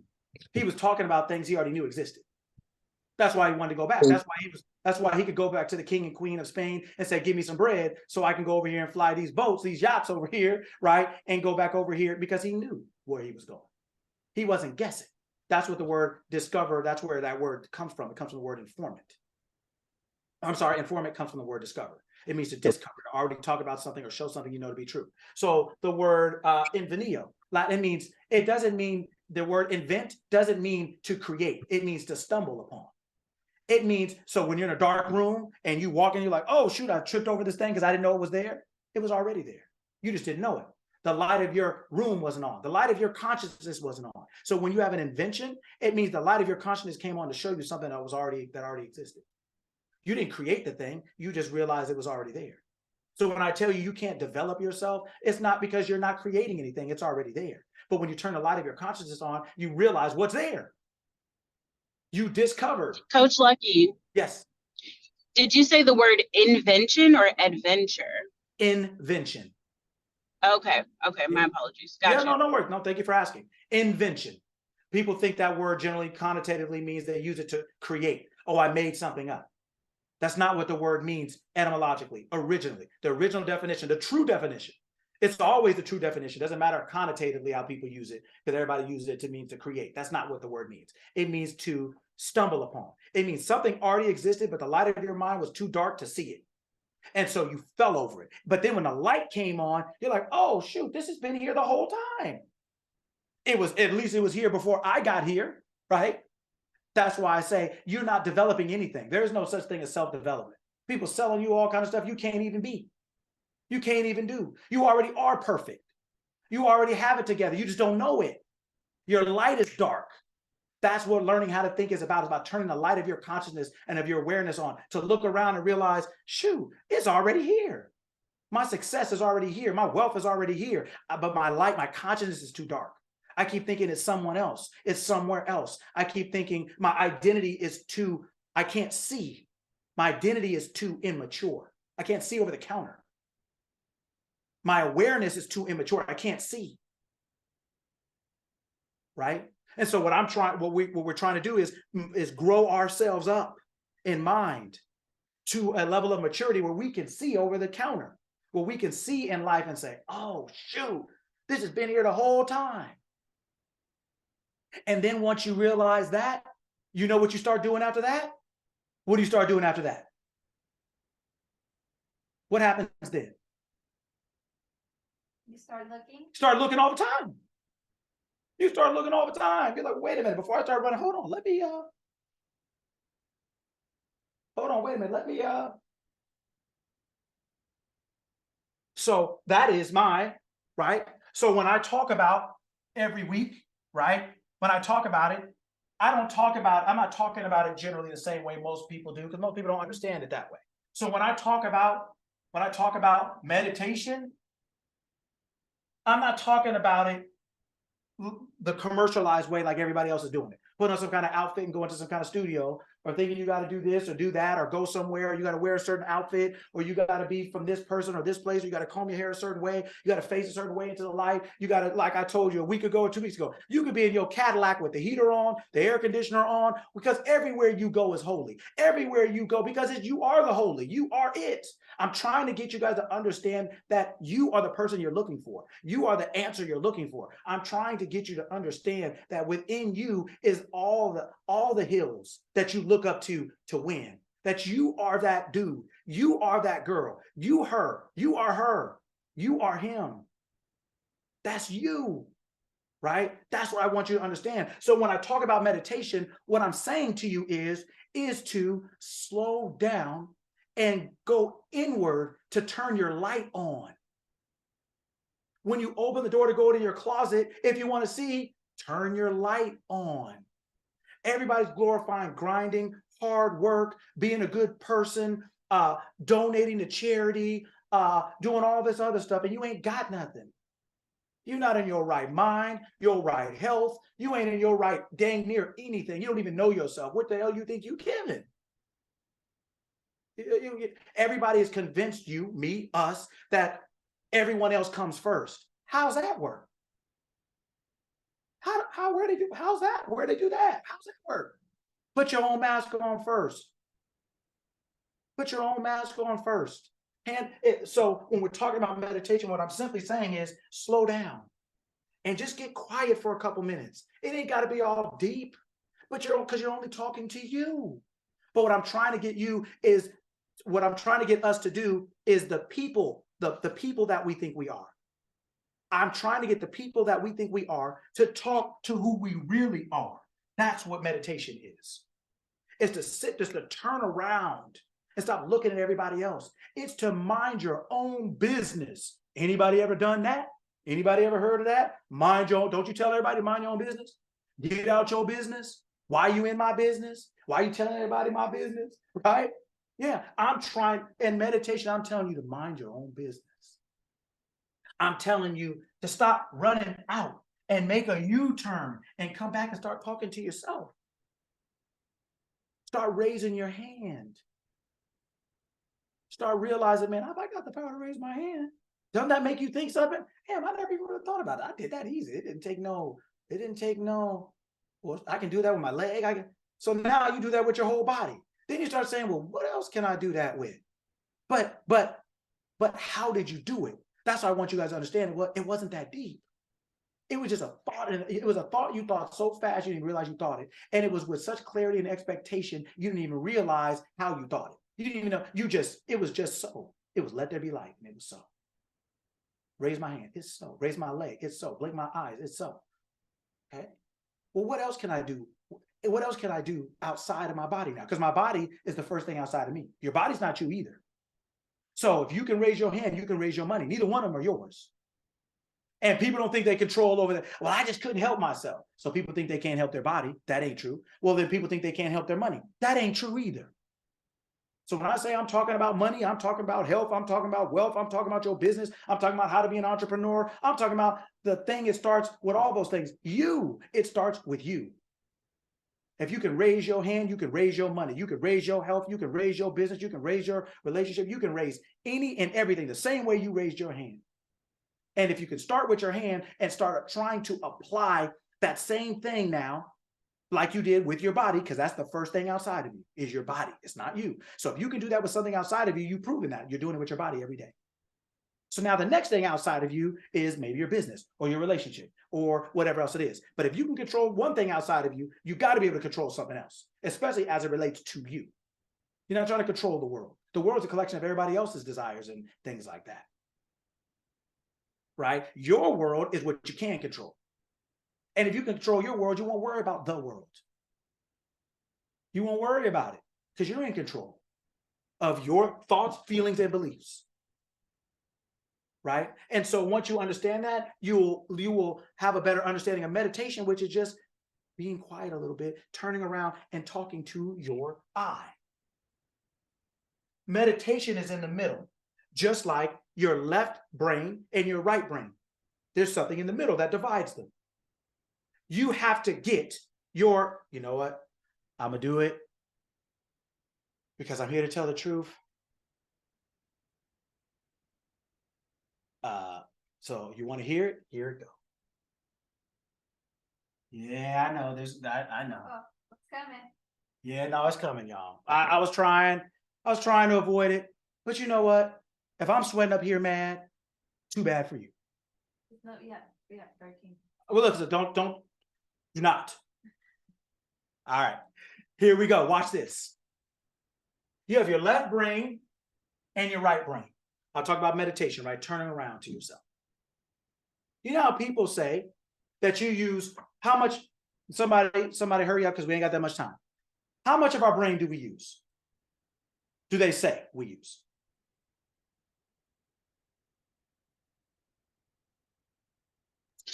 Less than 10%. 10%. Now, isn't that funny? Everybody understands the same number, 10%.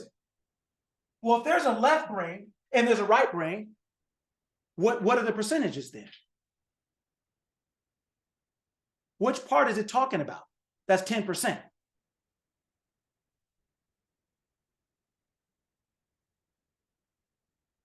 Anybody ever think about that?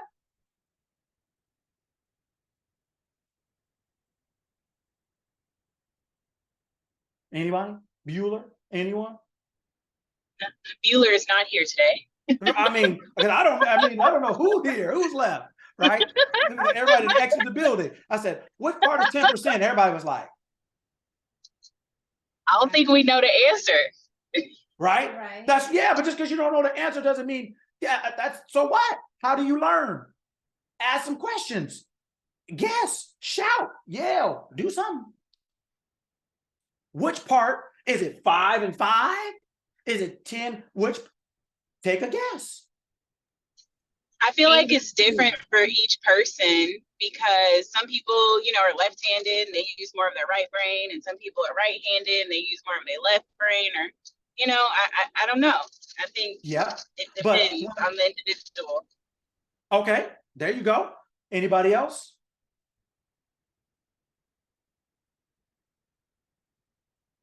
There you go. Even if you don't know, just thinking. And even if you guess wrong, it doesn't matter. It's not about that. It's about exercising that part of your mind to start getting it in shape, so you start learning how to think, because then you'll win in life.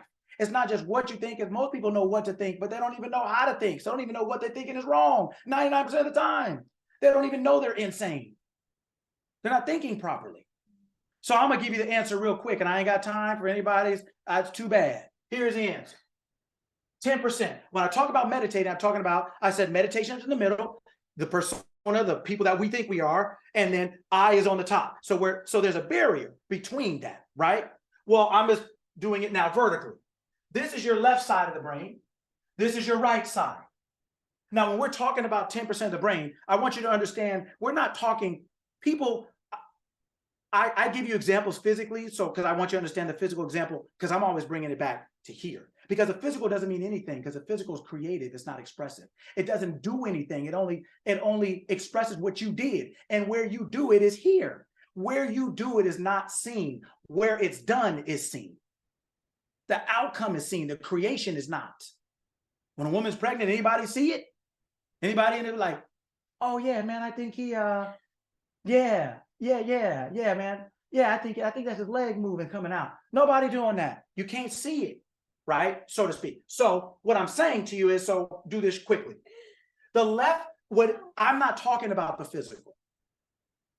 I'm talking about this part. But I'm not talking about even the left side of the brain, right-handed, and some people are more of this or that. I ain't talking about that. I'm talking about the I part. I'm talking about the real. The left side of your brain is what they call the carnal mind, the human mind. This is the 10%. Is on this side. This is the part of our brain that we have mastered to use. This is it. This is where, so if you have 10% on a test, and you take a test and you get somebody answering, you get a test and you have 10% and you get 10% and you only get 10% correct. So 90% is wrong. What emotion do you have? What's going through your mind? I failed. Okay. What emotion is that? Disappointment. Sadness. Sadness, disappointment. Okay. Anything else? What other kind? What happened? How do you feel when you got to show it to your parents? Hesitation. Embarrassed. Hesitation. Now, look at all the words we use. How often we feel those? I mean, is it just report? Is it just report card time? Or is maybe report card time every day? Because guess what? Life is a teacher. It ain't no tutor. Catch that? Catch it. Catch it. Catch it. Catch it. Bend with your weight. Bend at the waist. Catch it. Life is a teacher. It's not a tutor. It's not going to sit here and baby you and tell you why you failed. It gave you a test and you failed. Meaning life is lived every day, and it's lived based on your understanding, your knowledge, and everything like that. But when your knowledge and everything, when you're only using 10% of your mind, that's what you get. When you're only using your human carnal mind, that's all you have. That's working. The 90% is your I mind. Is what people will call your God mind. Is what people will call your universal mind. This is where omniscience lives. Omnipotence lives. Omnipresence lives. This is the part of your, this is who you're really praying to. When you think you're praying to God in the sky, this is the part, this is where you're going. You're trying to access this part of your mind, the right hemisphere of your mind. When it talks about in the Bible, bring all the tithes into the storehouse that there may be meat in my house, and the tithe is 10%. What it's talking about is shutting this part of your mind, giving it to this right side so that it can be complete. And now you can get answers you couldn't get on this side. You have to sacrifice this part. You have to tithe it. You have to give the first fruits. You have to tithe this thing you're using primarily. You have to give it to the right side so that it can be used. So now you got 100. You're only using 10% of your mind. That's why you got stress. That's why you got worry and anxiety. You got bad health. You got bad relationships. You got no money. Your leg hurt, back hurt, head hurt, blood pressure, cancer, depression, worry, stress, fear, all of them. I can't even get them out fast enough before time gets out because you only got 10%. That's how you feel when you failing on a report card and you got to show your parent called life and you only got 10% of your mind to deal with it. That's what it's talking about. When it's talking about tithe, it's not talking about money. The institution made it that way. I went to a great church when I was young. I'm not hating on church. I went to a great church when I was young. I learned a lot of good things from there. There's some other things I had to change and rearrange as I studied because I do my homework. I ain't playing around at some place and then thinking like, no. I'm doing the homework. And I'm telling you, right, that, and I'm not the only one to tell you, go after we get on here, look up Creflo Dollar and look on YouTube when he talked about everything I told you about tithing is incorrect. Yeah, because if you're actually paying attention to what the book is saying and actually what it means, it's not saying that. But that's what people in the institution used it to make it mean so that they could get paid. I'm just telling you the truth. I don't care about all the other stuff, right? I'm not telling you to tithe to my church, right? So I ain't trying to make you nothing. Nobody got no outfits on. Nobody now is a Monday morning Methodist, Saturday morning meetup Methodist. Ain't nobody, I'm not changing anybody to anything. I'm telling you the truth. What I'm saying to you is it's telling you to cast that part of that give that 10% of your mind that doesn't know. That's why you're stressed out and worried and anxious and afraid because it doesn't know. It's at its wit's end. And it's saying if you will cast that part of your mind to the right side through meditation, you will go up the mountain. That's where all the answers are. When you're in a plane and you go up higher and higher, once you get to the blue skies, there ain't no buildings, there ain't no people, there ain't no smog, there ain't no anger, there's no hostility, there's no racism up there, sexism up, there's nothing up in them blue skies above them clouds. It's clear. Down there in the carnal human mind is where all this stuff is. So when you practice, another thing it says is casting your net to the right side. When you practice going into the right side of your mind, which means shutting the carnal mind down in order so that you can hear from this mind. This is where all your answers are. How to be an entrepreneur. They're here. This is where how to get your health back. They're here. Over here, you don't get your health back. You just get medication that allows your health to stay sucky for as long as you remain. Sucky. I don't even know what other word to say it like an 8-year-old. Mind just stay sucky. It's not going to help you. It didn't get rid of your diabetes, your blood pressure, or nothing else. This side of your mind doesn't do that. This side of your mind counts, reads, it's just here to help you do the day-to-day activities. But when people talk about, I got an idea or an invention or an epiphany, it's coming from this side of your mind. It's coming from the right side of your mind. That's what it's talking about. Talking about shutting down that part and bringing it over to the right side of your mind and getting quiet. Then all the ideas will come. All the ideas for your health, all the ideas for your business, all the ideas for your wealth. And you'll realize when it says, that's why the character Jesus said, my yoke is easy and my burden is light. He didn't say nothing about grinding. He didn't say nothing about struggling. He didn't, but what did he say? I and my Father are one. He knew the Jesus, the names that we all are, and his I, right? His I am are one. Whatever those two are coming together to believe, that's what's happening. And so when I say turn around, what I'm saying is cast your net on the right side, saying shut your carnal mind down. It don't have all the answers. If it did, you wouldn't be worried about it. You wouldn't be this or that. But it's because we're trying to get answers to something that this part of our mind doesn't have, because that's not the creative part of our mind. That's only the literal part. It's the scoreboard. It doesn't tell you what the score is going to be. It only tells you what it is. It doesn't tell you who's scoring first, next, or last. It just tells you what it is. So I want you to understand that if you want to know who's going to score next, if you want to know how to change your life, your health, and everything else, that's the part of your mind you have to access. That's what it's saying. That's why if you always look at that character, Jesus always went up on the mountain to pray, always kicked everybody else out, because it's learning how to shut everything down. So then once I come back out, boom, I'm back. And now I can heal. I can walk on water, turn water to wine. That's what you can do in your life. Water metaphysically means truth.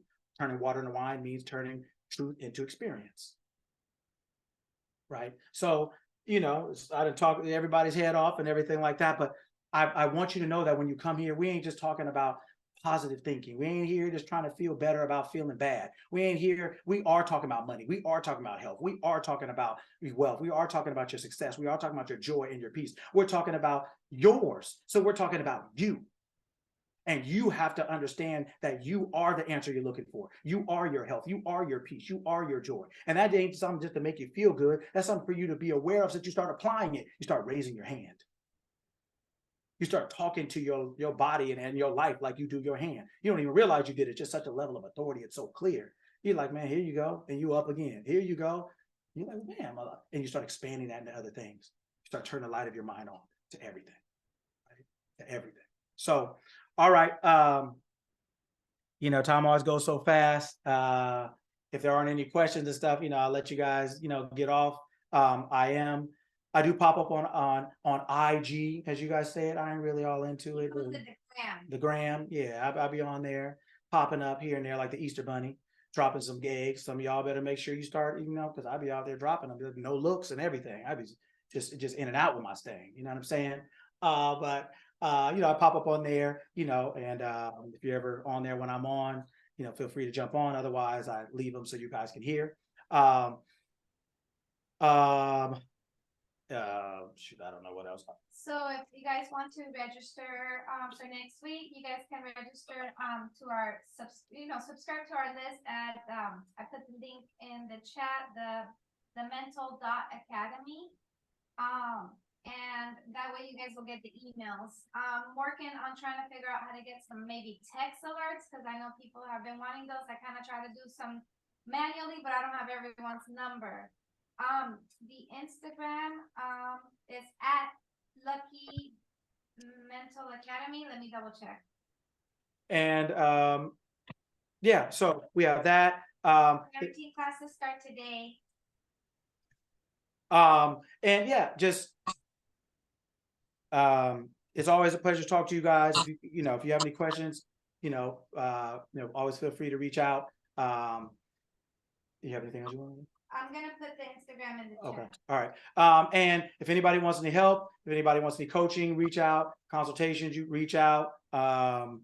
Whatever else it is, make sure, you know, everybody needs support. Make sure you're getting some from wherever you feel is best for you. But everybody needs help. Everybody needs support in one way or another. And just get it from wherever you feel is best to get it from. But spend time with yourself. Spend time on yourself. It's not about developing yourself. It's about becoming more aware of who you really are, so that you can get out here and jump off like you're supposed to. You're supposed to win. It ain't supposed to take 6 years. You ain't supposed to have to. You're supposed to win, right? Did you have a question? Yeah. Yeah. Do you have any I don't know if it's going to take long to answer, but like, how do you start having that time to spend with yourself? Like, what are your guides for that? Because I tried to start doing that this week.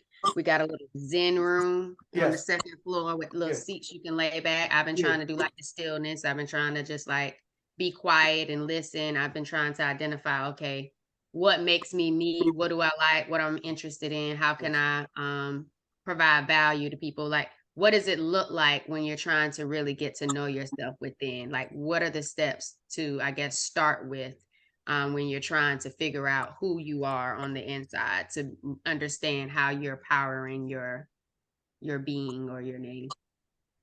I would say at the beginning of the day, the earlier you can do it, the better, right? The earlier you can do it, the better. If you can do it before you get out the bed, you don't need no Zen room. Like I said, you can use a Cadillac and a heater, Cadillac and some air conditioning in the car, wherever you can do it. And the earlier you can do it, because it's like ordering a meal. When you go to a restaurant, you don't sit down and let them bring you what they want, right? You get there, you tell them what you want to bring you. So the earlier in your day you can do that, you're ordering your day. Right? You're saying, I'm not waking up and seeing, I'm waking up and saying, this is what I want my day to be like. This is how I want it to go. This is what I want. So the earlier you can get to yourself, the better, right? That's number one. But so if that's in your bed before you can get up, if it's go downstairs for 5 minutes in the kitchen, you don't have to have some type of room. You don't have to wait. You can just spend 2 or 3 minutes, even if it's just 2 or 3 minutes, because it's not about how long you do it. But what happens is that you'll do it a little bit longer, but it'll make your day shorter. Meaning you'll make better decisions. You'll gain this 2 or 3 minutes will save you 5 or 7. And what'll happen is you'll start living your life with your eyes open the way you do with them closed. All the ideas will be flowing for you. So I guess I'm trying to think, like, what am I actually thinking about? Like, is there a prompt I should be focused on? You know how, like, when people first start trying to meditate, they're trying to figure out, what am I doing? What is this space? Or am I just listening for my thoughts? Or That's it. You're not listening in thoughts? In the book, it talks about take no thought. And what it's talking about is you're shutting down that part of your mind, period. Right? When you shut it down at the beginning, it seems weird. It's like a zoo will open up. You see flying tigers and bears and lightning strikes. And it's not like some kind of profession. It's not like that. It's your own personal experience, but it's you with you. And all you're doing now in your human experience is you're just learning to, like you tell your kids to sit down in class a little bit, be quiet, hold on. It takes a little bit of training. And when you're consistent as the teacher, after a while, the kids start knowing to come into class. They start cutting up a little bit less. And then by the time you get into, October, November, you pretty much got it on point. But it starts with one kid. It starts with 1 minute of quiet in the class. But the earlier you start telling them what your expectation is, the sooner they can start to reach it, right? To achieve it. So if you just start off with 2 minutes, go downstairs or go in the bathroom, you can do it in the bathroom, just 2 minutes. But you'll start to realize that you'll get better at it, and it'll save you time. You'll just start moving differently. So keep it simple. You're not bringing anything in. You're not trying to think about anything. You're just being quiet, and you'll start to see thoughts go across your mind. Just let them go. Thoughts go across your mind. Let them go, and it's just you getting to know you, right? Thank you, Coach Lucky. You're welcome. Anytime. My pleasure. Sparkle? Yes.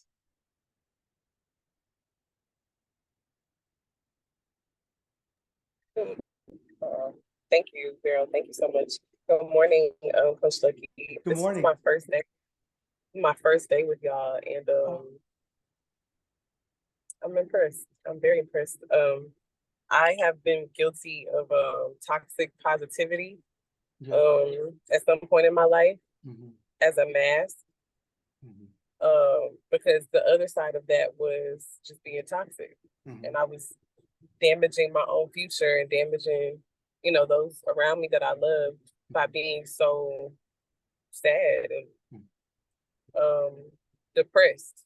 All the things we just listed. We were disappointed, we were sad, we were embarrassed, all those things, they boiled up into a gumbo of just toxic decisions. And so since I was a kid, I've always been this bubbly, bright personality, energy. And then life happened, or I allowed life to happen, I guess. And then I became that toxic side. And so at some point in my life, there was a really big experience that taught me to go back to the positive, but now you have to do it like intentionally. You have to cut people off, and you have to be accountable for every single choice, what you eat, who you socialize with, your actual business goals, being serious about all these things. And so now here we are, fast forward.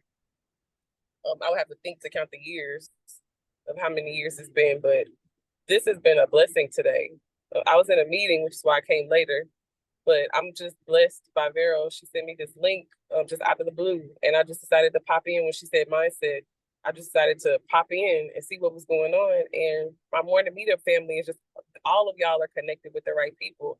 I don't know you, but I'm grateful to listen to you speak.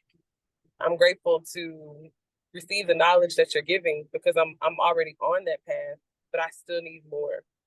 So my question is, first of all, thank you. My very pleasure. much. Thank you. Thank you. Absolutely, absolutely. But my question is, do you have a community, or do the two of you have a community where certain rituals and things like that can be, like, for those who are getting back to self and the regime of self? Do y'all have a community where, like, we can do things together? I know in the morning meetup, we're together every morning, Monday through Friday.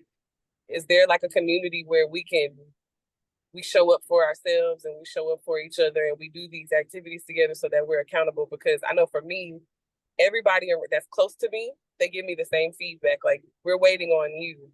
And the reality is I'm waiting on them to, like, I'm into like dominant energies. I need dominant energies around me. So your energy is just like, why are you waiting on this? Why are you doing it? And I'm just like, you're right. Everything you're saying, I already know it. But that fire under me, that helps. But not the, I know this sounds kind of crazy to some people, but not the kind of energy where it's like, I have to go learn this really jacked up lesson. That puts me in the bed. That puts me in the bed and in the mindset of, I'm gonna go lay down. I'm not doing life today. But when it's coming from a source like yourself, or those dominant energies that are in my life, then it's more or less like, okay, if you don't handle this, these are the consequences that come with that. Not only do you not get to the goal, but you have to pay me this money, or you have to run this many miles, or whatever the example is. I just need to be around people who understand, like, everybody is not, I'm gonna give you these instructions and I'm gonna trust that you're gonna go do it. Don't do that. Don't do that. I need a different type of discipline. I appreciate a different type of discipline. So if y'all have a community where we could kind of accommodate those like myself, that would be super beneficial. And I would love to also promote that community as well. Oh, well, thank you, Sparkle. I appreciate it. We appreciate it.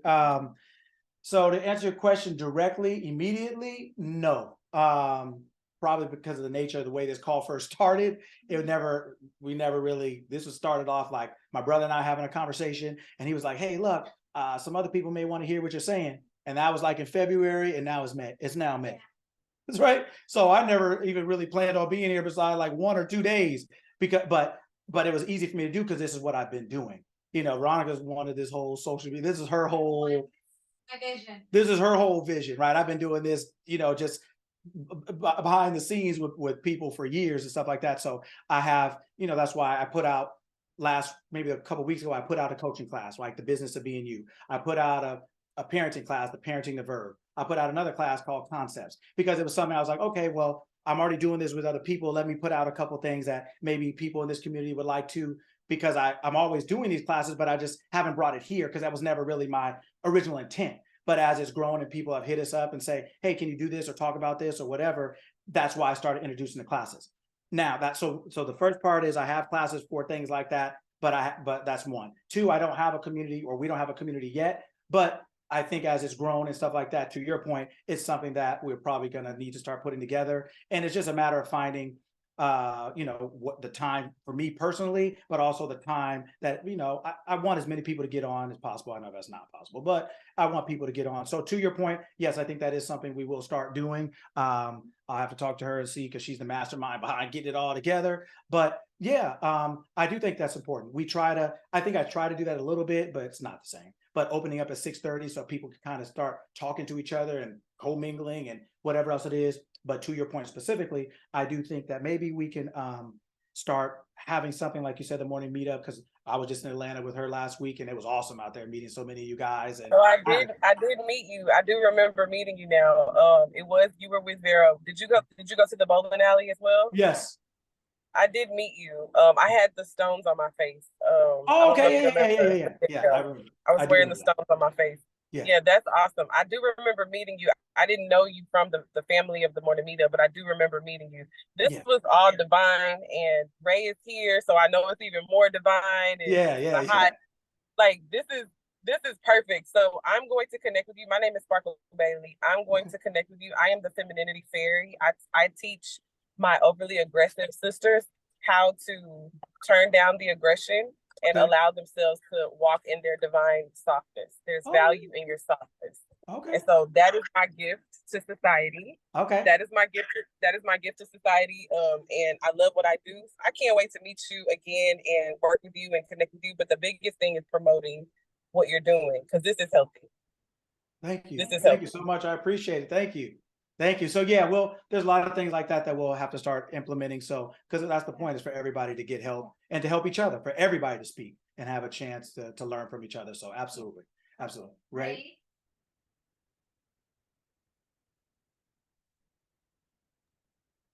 Thanks for that, because I was driving, so I appreciate that, Vero.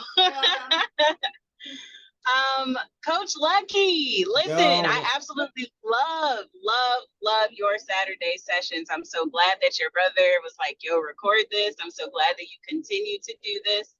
And like a huge realization that I've had is something that you said today about like your identity, you know, and you and I had this conversation privately as well. And if your identity doesn't align, then the actions won't either.